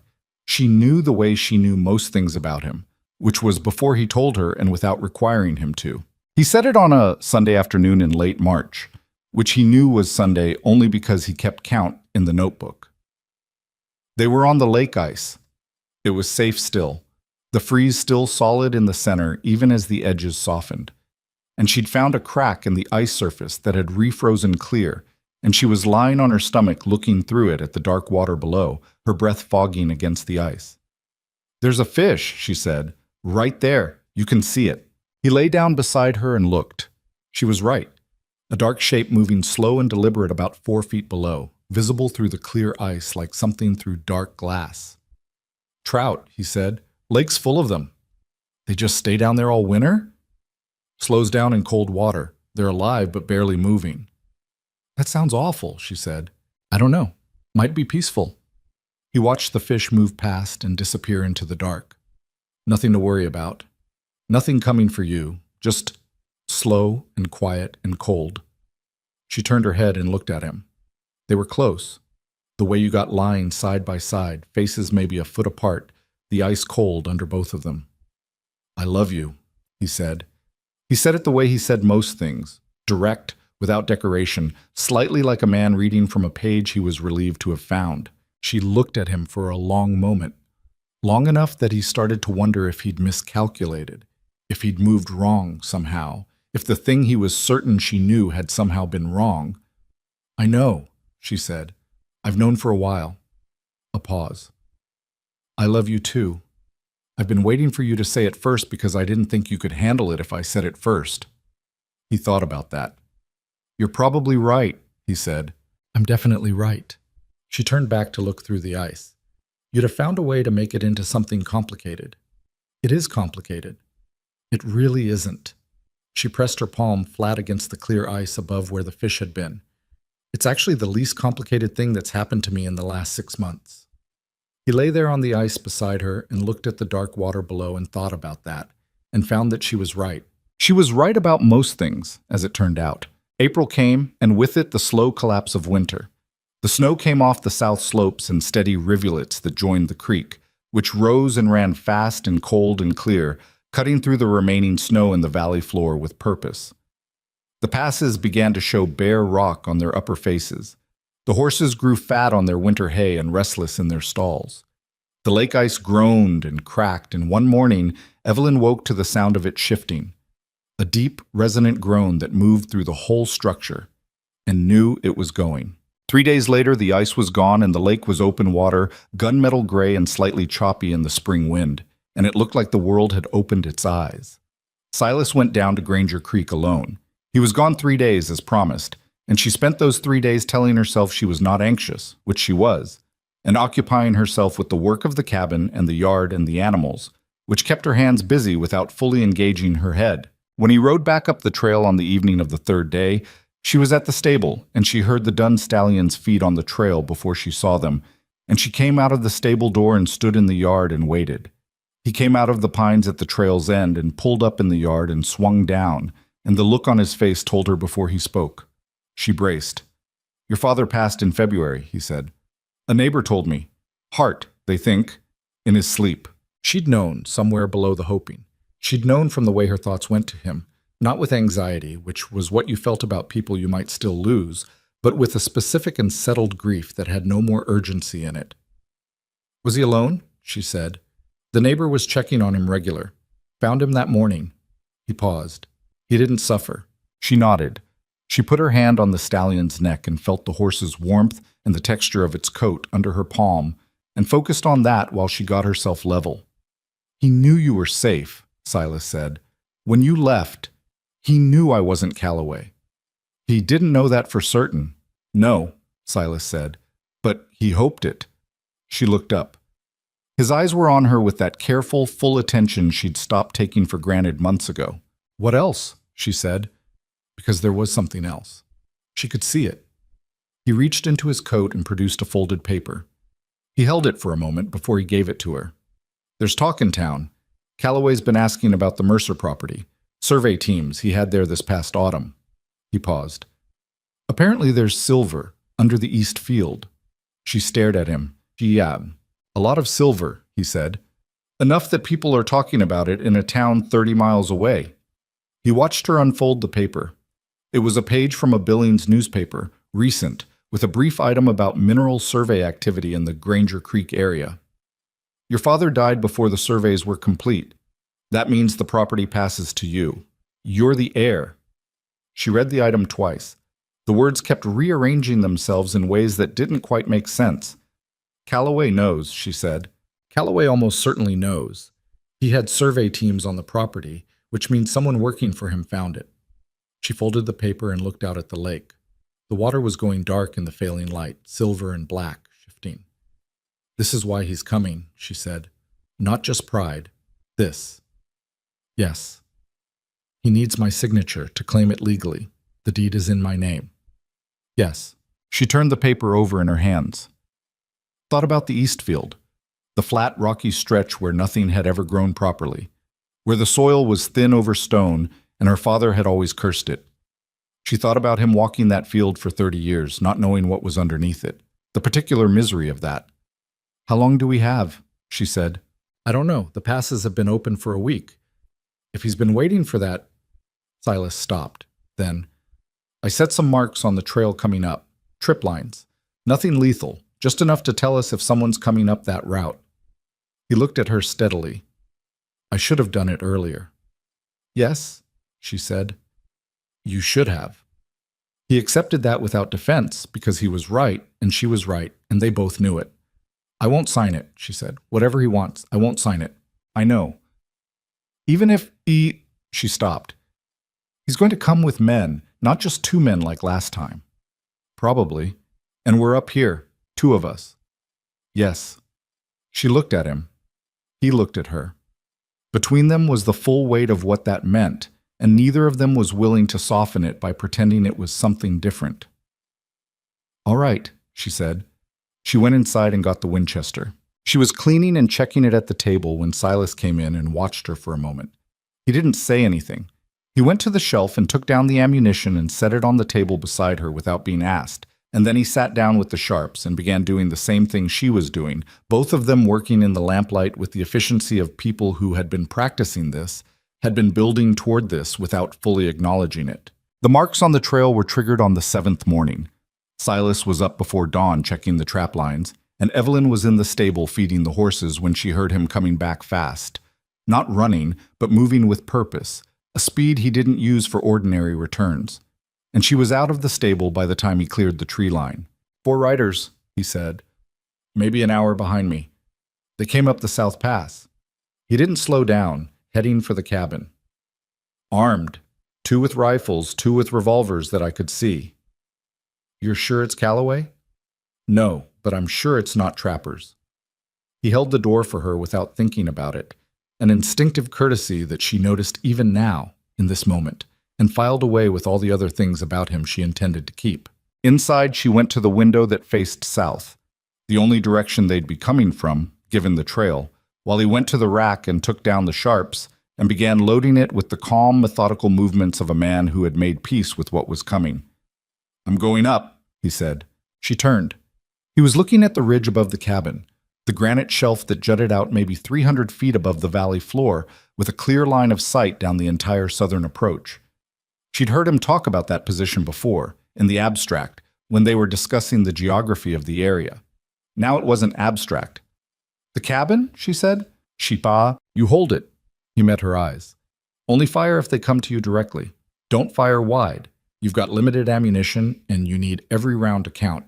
If they threaten the structure, use the Winchester first. Short distance. And... He paused. Evelyn. What? You don't have to defend property. You understand me? If it goes wrong, you take a horse and you go north. The crown of the sky drainage, 2 days north. I've told you about it. You go there. You wait. I'm not leaving you. I'm not asking you to leave. I'm telling you that if it gets bad, you have an option. She looked at him. His face was set in the way it got when he was moving through a serious problem. Not fearless, because she knew him well enough now to know the difference between fearless and managed. He was afraid. He was managing it with both hands and doing it well. Come back down in one piece, she said. I intend to, he said. Then, because it was true and this seemed like a moment when true things should be said, I love you. I know, she said. Go. He went out the back, up the steep slope behind the cabin with the sharps and a cartridge belt and the particular ground-eating stride of a man who had been climbing mountains his whole life. She watched him go until he disappeared over the cabin's roofline, and then she turned back to the window. 40 minutes later, 4 riders came out of the pines at the south end of the valley. She recognized Calloway immediately, even at distance. The upright seat, the dark horse, the quality of stillness that expensive men carry like a garment. Beside him rode a man she didn't know, thick through the chest, with a rifle across his saddlebow. Behind them, 2 more. One of them, she realized with a cold shift in her stomach, was one of the men from October, the one who'd put his hand near his revolver in her father's yard. They came into the yard slowly. Calloway pulled up his horse 20 feet from the cabin door and looked at the building for a long moment before he spoke. "Mrs. Boone," he called. He'd found out the name then. "I know you're in there. I'm not here for trouble. I'm here for a conversation." She said nothing. "Your father is dead," Calloway said. The flatness of his voice when he said it, no acknowledgement of grief, no human margin around the fact, told her everything she needed to know about who she was dealing with. "The property passed to you. I have a legal offer prepared, a fair price, more than the land is worth on its own merits. And I'm asking you to come out and discuss it." She stayed at the window. Her hand was on the Winchester. "Come on out, girl," the thick man beside Calloway said. His voice had a different quality, impatient, with an edge in it that the pretense of civility didn't cover. "Nobody here needs a problem." "Tell your man to watch his tone," Evelyn said, loudly enough to carry through the window glass. Her voice came out steadier than she felt, which surprised her. A pause. Calloway looked at her window directly. He'd located her by the sound. He was smarter than she wanted him to be. "Miss Mercer?" "Mrs. Boone," she said. Another pause. "Mrs. Boone, come out and let's talk like reasonable people. Sign the deed, take the money, go back to your life, that's all I'm asking."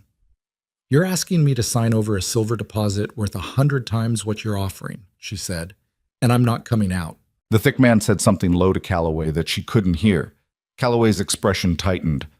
Just slightly, that same string-winding tension she'd seen last October in her father's yard. "I'm going to ask you one more time," he said.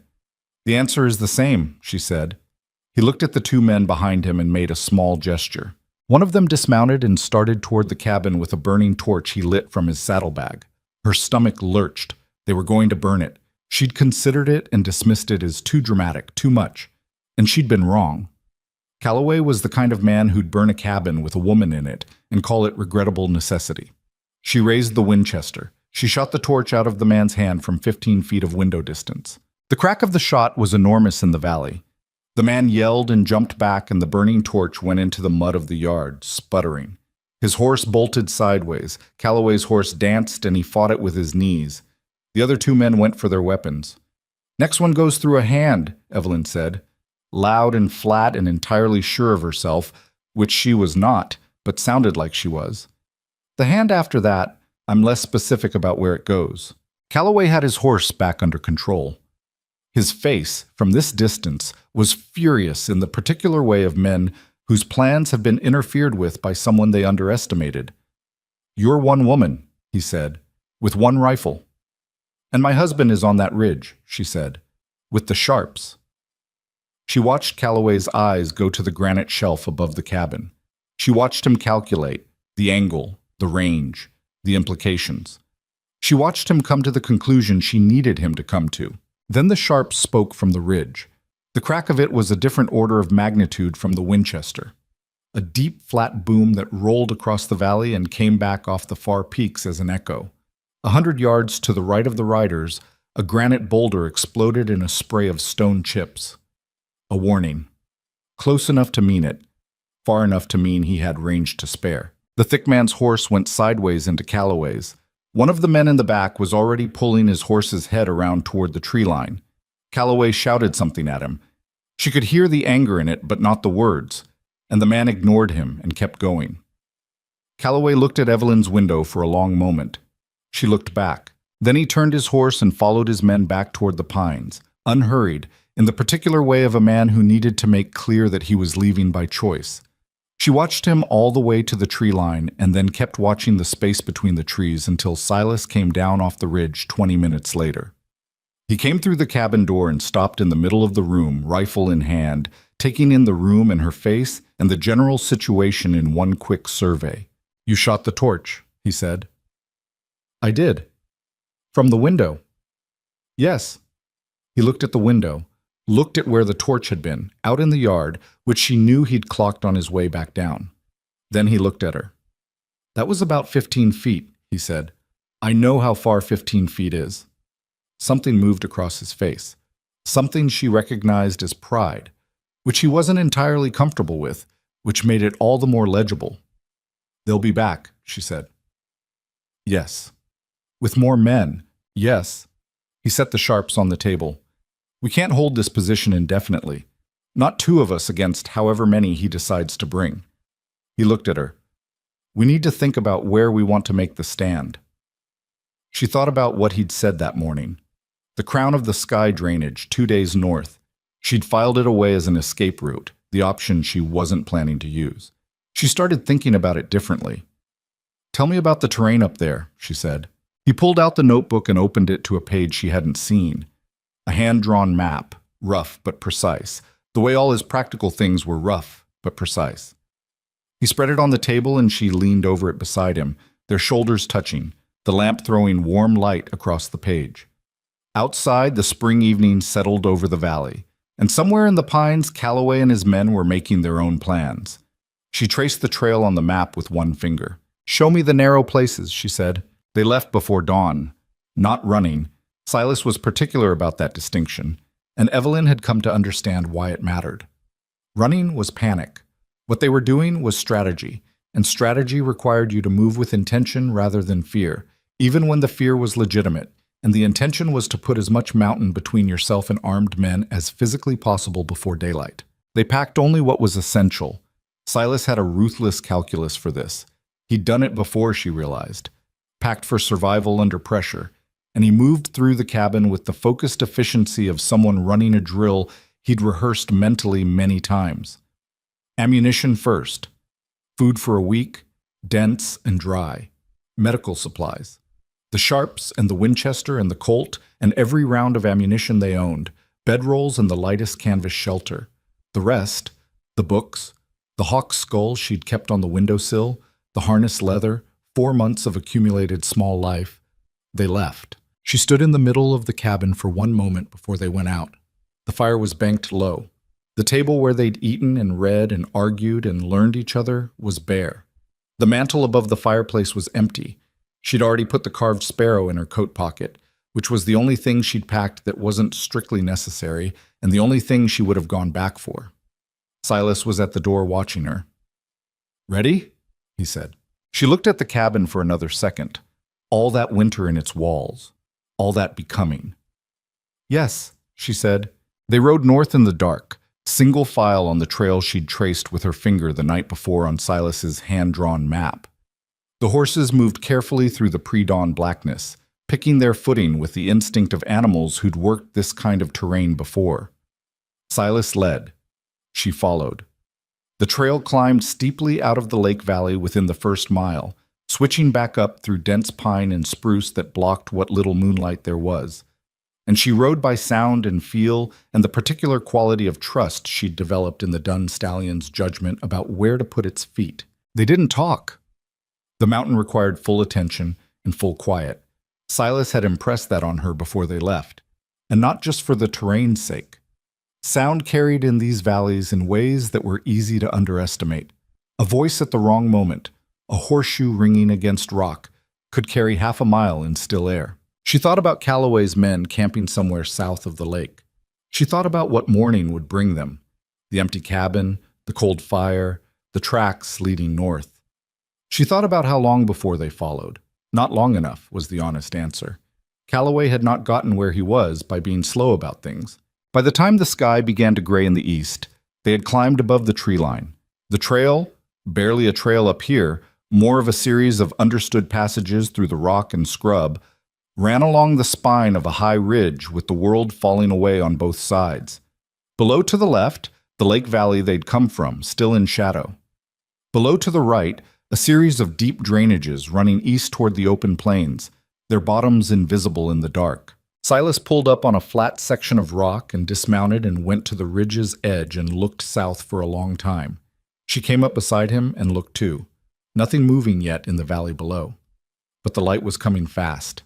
"How far is Devil's Anvil?" she said.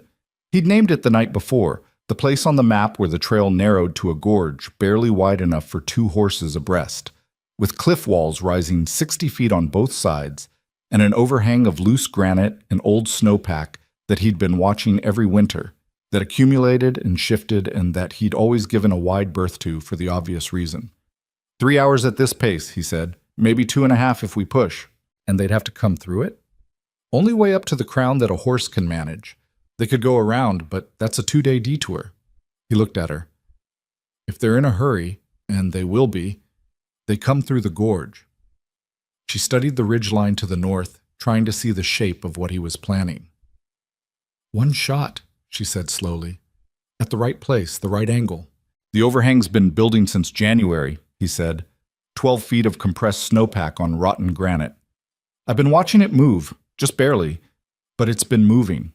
One solid impact in the right place on that cliff face could bring the whole thing down. Could bring the whole ridge down," he said. "It's not a precise operation." She looked at him. "But you've been thinking about it." "Since last night, yes." "You've been thinking about killing men." He didn't look away. "I've been thinking about keeping you alive," he said. "And yes, that's what it means." She held his gaze and thought about Calloway riding onto her father's property with his clean boots and his document. She thought about the torch the thick man had lit in their yard and the direction he'd been walking with it. She thought about her father at that kitchen table and the winter he'd spent alone while she was in the mountains and the February morning a neighbor had found him. "All right," she said, "let's go." They reached the crown of the sky drainage by mid-morning. It was everything Silas had described, a high alpine sanctuary tucked behind the final ridge, invisible from below, a broad, flat-bottomed valley with a stream running through it, and a cirque of peaks on 3 sides that created a particular microclimate, sheltered from the worst weather. The grass here was already showing green at the stream's edge where the snowmelt had soaked through. It felt improbably gentle for this altitude, like a room in a house that always stayed warm regardless of what the weather did outside. They left the horses picketed at the stream and went back south on foot to the gorge. Devil's Anvil was aptly named. The cliff walls were dark granite, stained with mineral lines and the permanent damp of snowmelt seeping through cracks, and they pressed close enough together at the narrowest point that the shadow between them lasted most of the day. The floor of the gorge was loose shale and old snow, still frozen solid in the shade. The overhang Silas had described was visible the moment she looked up, a massive lip of rock and compacted snow jutting out from the east cliff face, maybe 40 feet up, its underside dark with moisture, its upper edge ragged where it had been slowly failing all winter. Silas studied it for a long time without speaking. "There," he said, pointing to a section of the cliff face about 20 feet below the overhang where a deep diagonal crack ran across the granite. "Impact there and the vibration goes straight up. The snow's already failing us. It just needs the final argument." "And the shot?" "From the west ridge." He turned and looked up at the cliff on the opposite side of the gorge, a scramble of maybe 150 feet of broken rock. "Clear angle, about 300 yards to that crack. Manageable." He looked at her. "I'll need you on the gorge floor." She understood immediately. "You need eyes on them. I need to know exactly when they're in position. I can't see the gorge floor from the west ridge. The angle's wrong. If I fire too early, the snow falls in front of them. Too late. Too late it falls behind them, and we've made things worse," she finished. She looked at the gorge floor, then up at the overhang, thought about the geometry of it. "I need to be back far enough that I'm clear of the fall zone. 200 feet south of the narrowest point," he said immediately. He'd already calculated it. "There's a rock formation there. You've seen it coming through. 3 big boulders grouped together. You'd be protected and have a clear line of sight north into the gorge." "And the signal?" 2 shots from the Winchester, fast, one after the other. He paused. "Don't wait too long. Once they're in the gorge, they'll see the overhang, and some of them will recognize what it means. If they start to pull back, I fire," she said, "and then I move." "Fast," he said. "North, up the gorge, through the fall zone, before anything else comes down." He looked at her with the same expression he'd had in the cabin doorway, managed fear, the kind that honest people carry into dangerous things because they're honest enough to know the difference between courage and the absence of fear. It's a very tight window. I know. Evelyn, Silas. She stepped close to him and put her hand flat on his chest, feeling the solid reality of him under the layers of coat and wool. We've been through worse than this. He put his hand over hers, held it there for a moment. The mountain lion was worse, she continued. The fever was worse. The first week in this place, honestly, was worse. She felt him exhale, something between a laugh and a breath. This is just men. Men are easier than mountain lions. Men have rifles, he said. So do I. He looked at her for another moment. Then he leaned forward and pressed his forehead to hers, which was not something he did often. He wasn't a demonstrative man in the ordinary run of things, and that made the moments when he was demonstrative land with the weight of things said by people who choose their words carefully. After this, he said, we go up to the crown. We stay there as long as we want. As long as we want, she agreed. He kissed her once, brief and firm, and then he was moving toward the west cliff face, the sharps across his back, climbing the broken rock with the ground covering efficiency she'd stopped being surprised by months ago. She watched him go until he disappeared over the ridge. Then she turned south to the 3 boulders, and she settled in to wait. Waiting was its own discipline. She'd learned that this winter, how to be still, how to hold yourself in a state of readiness without burning through it, how to keep your mind from running ahead to worse cases while still staying alert. Silas had taught her the first part of that, the physical stillness, the management of breath and heartbeat in cold conditions. The rest she'd arrived at herself. In the long hours she'd spent alone in the cabin or on the trap lines while he ranged further out. She thought about her father while she waited, not with the raw edge of new grief that had broken open in her the night Silas told her, and she'd let herself feel it fully and alone in the dark while Silas slept, which was what she needed, that privacy of grief, but with the quieter sadness of established fact.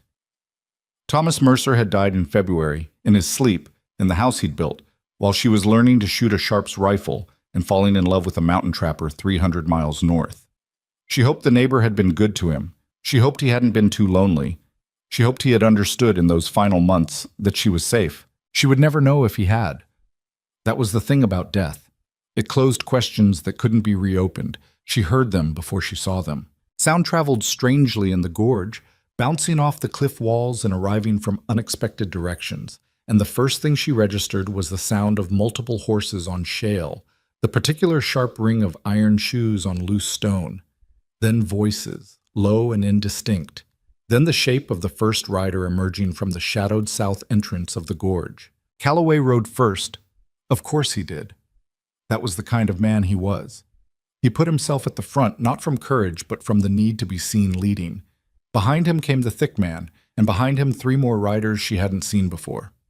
5 total. Better armed than the day before. She could see the rifle scabbards, multiple per man. She pressed herself flat against the boulder and watched through the narrow gap between 2 of the rocks. Her Winchester was across her forearms. They moved slowly through the gorge. The horses didn't like it. She could see that even from this distance, the tightness in their movement, the way their ears stayed up and rotated. Horses didn't like enclosed spaces with uncertain footing, and they didn't like the sound of their own hooves coming back at them from stone walls. The thick man looked up as they rode. She saw it happen. The moment his eyes found the overhang, he said something to Calloway and pointed upward. Calloway looked. Several of the men behind him looked. She could see the shape of the conversation even without hearing it. The thick man cautious, Calloway dismissive. Calloway was a man of ledgers and legal documents and boardrooms, and no matter how many hired guns he traveled with, he didn't have a wilderness man's instinct for what a 40-foot overhang of winter snowpack on failing granite actually meant. They kept coming. She waited, counted, watched the lead horses push deeper into the narrow section, the gorge walls closing on both sides until they were riding single file with maybe 4 feet of clearance on each side. When Calloway's horse was directly below the widest part of the overhang, she fired. 2 shots, fast, one after the other, the Winchesters cracked sharp and flat in the closed space of the gorge. For a single horrible second, nothing happened, and she thought she'd mistimed it, that Silas hadn't heard, or the angle was wrong, or the sharp spoke from the west ridge. The sound of it was different from anything she'd heard before. Not just the boom of the rifle, but what came after, a crack that wasn't the rifle at all, a deep structural fracture that she felt in her chest more than heard, the sound of something very large and very old deciding to let go. She was already moving, north, up the gorge, running hard on the loose shale, her boots finding the frozen patches and the solid rock by luck and momentum. Behind her she heard the snow begin, a sound that started like a whisper and built in less than 2 seconds to something that had no good description, only the word avalanche and the inadequacy of that word for what it actually sounded like up close, which was more like the mountain changing its mind about the arrangement of itself. She ran. The rock formation she was aiming for, the narrow section's north end where the gorge opened back out, was 100 yards, and she covered it with the specific motivation of a person who has a very clear understanding of what is behind them. The roar built, and the ground shook under her feet, and small stones began raining from the cliff walls, and she put her head down and ran and did not look back. She cleared the gorge mouth and threw herself sideways behind a granite outcrop and pressed flat, and the wave of cold air hit her a second later. The displaced air pushed ahead of the snow mass, a physical force that pressed her against the rock. And then the sound peaked, an absolute overwhelming fullness of sound, and then it began to diminish. And then it was the sound of settling, of things coming to rest, of debris still pattering down from the cliff walls. Then quiet, the specific quiet of aftermath. She raised her head. The south entrance of the gorge was gone. Not blocked, gone, in the sense that the geography had rearranged itself entirely. Where there had been a passage, there was now a wall of compacted snow and granite rubble 30 feet high and 100 feet across, its face still smoking with ice crystals and stone dust drifting in the thin spring air. She sat with her back against the outcrop and breathed. Her hands were shaking. She pressed them flat on her thighs and let them shake and breathed through it, because there was nothing to do with the shaking except let it happen. She had just done something that couldn't be undone, had been part of ending something in the most absolute way available to the world, and the shaking was the honest response to that, and she wasn't going to pretend otherwise. Silas came down off the west ridge 20 minutes later. She heard him before she saw him, the sound of his boots on the loose rock above the gorge, deliberate and unhurried. He came around the boulder she was sitting against and stopped. He looked at the rubble wall where the gorge entrance had been. Then he looked at her. "You're all right," he said. Not a question, a verification, the kind you make when you need to confirm something your eyes are telling you, but your chest hasn't accepted yet. "I'm all right," she said. He sat down beside her on the rock. Both of them looked at the avalanche debris for a moment. "Calloway?" she said. "In the gorge when it came down," he said. "All of them." She absorbed that. "He had a ledger," she said. "He told you. Men like that keep ledgers." "The ledger's closed now," Silas said. She leaned her head against his shoulder.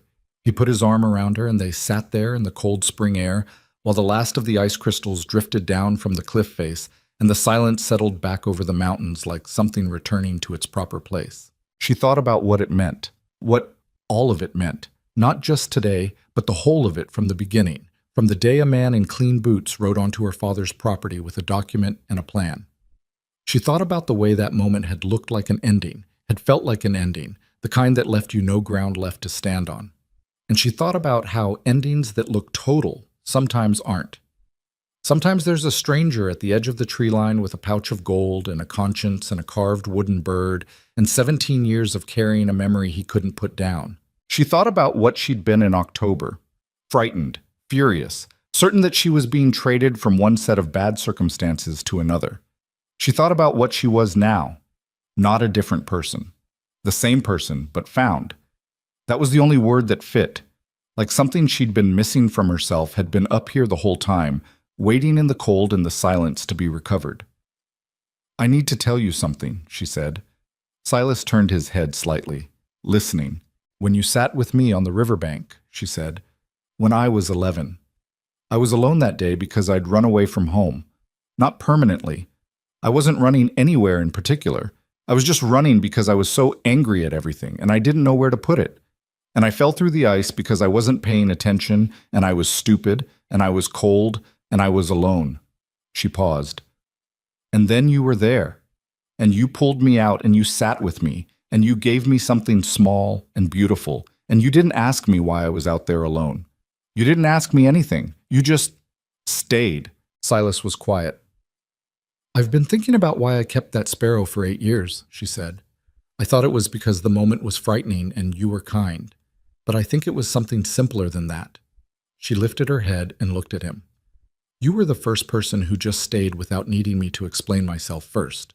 And I was 11 years old and I didn't have a word for how much that mattered, so I kept the bird instead. He looked at her for a long moment. The scar on his face was white in the cold light, and his eyes were the dark gray she'd memorized over the course of a whole winter. And he looked like himself. Like the particular, complicated, specific human being she'd come to know better than anyone she'd ever known, with all his difficulties and his silences and his patient enormousness of heart. I stayed, he said carefully, because you were a kid alone in a river and you needed someone to stay. That's all it was then. I know. It got more complicated later. I know that too, she said. I'm not making it into something it wasn't. I'm just... She stopped. Tried again. I'm saying thank you for that day and for this winter and for all of it. I don't think I've said it plainly enough. He reached into his coat and produced the wooden sparrow, the one she'd pressed into his hand during the fever, the one he'd been carrying since. He turned it over once in his big fingers and then held it out to her. She took it. You don't want to keep it, she said. I made it for you, he said. 16 years ago or now, it was always for you. She closed her fingers around it. The wood was warm from his coat. They sat for a while longer on the cold rock. The spring afternoon was thinning toward evening, the light going golden and long across the high peaks. Below them somewhere was the buried gorge and what was in it. Above them was the crown of the sky, and the horses at the stream, and the flat-bottomed valley that felt, improbably, like a place they could actually live. The silver, she said eventually. The land. There'll be legal questions. Yes, Calloway's people, his lawyers in Billings, whoever he had working the surveys. They'll come looking eventually. Eventually, Silas agreed. Not soon. And not up here. We can't stay up here forever. No, he said, but we can stay for a while. He looked out at the peaks, long enough to figure out what we want to do with it. The land's yours legally, Calloway or no Calloway. A lawyer in Billings could sort it out in time. He paused. You could sell it. Legitimately. Keep the money, live wherever you want to live. She thought about that. The money. The freedom that kind of money could theoretically buy. A house somewhere, a real town, a life that looked like what lives were supposed to look like. She thought about it seriously, gave it the honest consideration it deserved. Then she thought about the lake in February, with the pressure cracks in the ice spreading out in their particular pattern that only happened here, at this altitude, in this specific place because of the spring running under the northwest corner. She thought about lying on the ice with her face pressed to the clear patch, looking at the dark water below, and Silas lying beside her saying, I love you, like he was relieved to have finally found the words. What do you want? She said. He thought about it, which she appreciated. He didn't answer immediately, didn't tell her what she wanted to hear. He actually thought about it the way he thought about everything, with that complete going still quality, reading the internal terrain. This, he said finally. He gestured at the mountains around them, vague and comprehensive.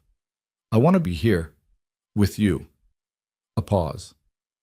I've been here alone for years, and it was sufficient. It was what I knew, and I was good at it, and I told myself it was enough. He stopped. It wasn't enough. I know that now. But the place isn't the problem. The place is fine. He looked at her. I just want the rest of it to be different. The rest of it is different, she said. Yes, he said. It is. She stood up and brushed the granite dust off her coat.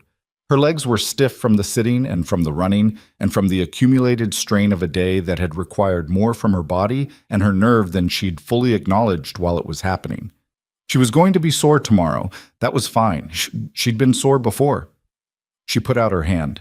He took it and stood, and they walked together toward the horses, up the rocky slope toward the crown of the sky. into the long gold light of the spring evening. There was something she understood now that she hadn't understood in October, standing in frozen mud watching Calloway ride onto her father's property. She'd thought then that life was something that happened to you, that the shape of it was determined by the forces pressing in from outside, by debt and drought, and men with documents and clean boots. She'd thought that the best you could do was endure what came and try to keep yourself intact inside it. She knew better now. Life wasn't what pressed in from outside. It was what you chose to become under pressure. It was what the winter made of you when the winter had been brutal enough to show you what you were actually made of. It was the fire that got built, and the traps that got checked, and the sparrow that stayed in your pocket for 8 years because something in you understood its value even when you had no words for what that value was. It was the man whose hand was rough and warm in hers, who had been carrying his own version of that sparrow for all the same years, who had come down out of the wilderness for her without any guarantee that she'd be anything other than frightened of him forever. Imperfect. Both of them. Shaped wrong by hard things in ways they'd never fully unshape, but here, together, choosing this. The horses were where they'd left them, drinking at the snowmelt stream in the last of the evening light. The dun stallion raised its head when Silas approached and made the low sound in its chest that horses make for people they trust. Silas put his hand on its neck the way he always did, automatic and gentle, and the horse dropped its head back to the water. Evelyn looked out at the crown of the sky in the fading light. The peaks were going rose and copper in the sunset, the snow on their faces catching the color and holding it. The stream ran over its stones with a sound that was the same sound water had been making in this valley for 10,000 years before any human being had stood here to hear it. It was very beautiful. It was also cold, and getting colder, and they needed to make camp before dark, and the horses needed to be properly picketed, and she was hungry in the serious way of someone who had run a considerable distance under significant stress. "We need wood," she said. "There's deadfall by the east drainage," Silas said. "Food? I've got dried venison and hardtack and about half a pound of coffee." "That's not much." "We'll hunt tomorrow." He glanced at her. "Unless you have a better idea." "My ideas are mostly centered on the coffee right now," she said. The almost smile, the one she'd catalogued months ago, that barely there shift at the corner of his mouth that she'd come to read as clearly as a shout from anyone else. "I'll get wood," he said. "I'll make camp," she said. They split without discussion, each moving to their part of the work, which was what they did, had been doing for months now, the particular fluency of two people who had learned each other's rhythms well enough to function as a single organism when the situation required it. The fire was going by the time Silas came back with the wood. She'd made a windbreak with the canvas and gotten the bedrolls arranged and found a flat stone to set the coffee pot on. He added wood to what she'd started and settled it down to a good steady burn and filled the pot from the stream. They sat across from the fire and ate what they had and drank the coffee when it was ready, and neither of them spoke much because there was no particular need to, which was its own kind of wealth, the kind you couldn't find in a silver deposit or a legal deed, the kind that took a whole hard winter to accumulate. Above them the stars came out over the mountains, more of them than you could see at lower elevations, a density of light that always faintly stunned her even months into living under it. She reached into her pocket and took out the sparrow, held it in her palm in the firelight, the pale wood, the carefully folded wings, the head tilted as if listening. She'd held it in this same way 1,000 times over 8 years, and she was only now understanding all the things it had been holding for her. Not just the memory of that afternoon on the riverbank, but everything that afternoon had been the beginning of. The long loop of it. The specific, improbable, unlikely way that one scared 15-year-old boy's instinct to be decent to a drowning child had eventually brought two people together in the middle of a mountain winter and made something real and permanent out of a gesture and a piece of pale wood. She looked up and found Silas watching her. "What are you thinking about?" he said. "Sparrows," she said. He looked at the carving in her hand. Then he looked at her face. He had always been better at reading her face than she expected, for a man who claimed not to be good at anything that was about other people. "It worked out," he said. She closed her fingers around the sparrow. "Yes," she said. "It did." The fire burned, the stream ran. The mountains stood in the dark around them, enormous and indifferent and beautiful, The same as they had always been and would always be long after everything human in this valley had been forgotten. And two imperfect, complicated, hard-edged people sat beside a fire in the wilderness and were, simply and completely, exactly where they had chosen to be. That was enough. That was, it turned out, everything.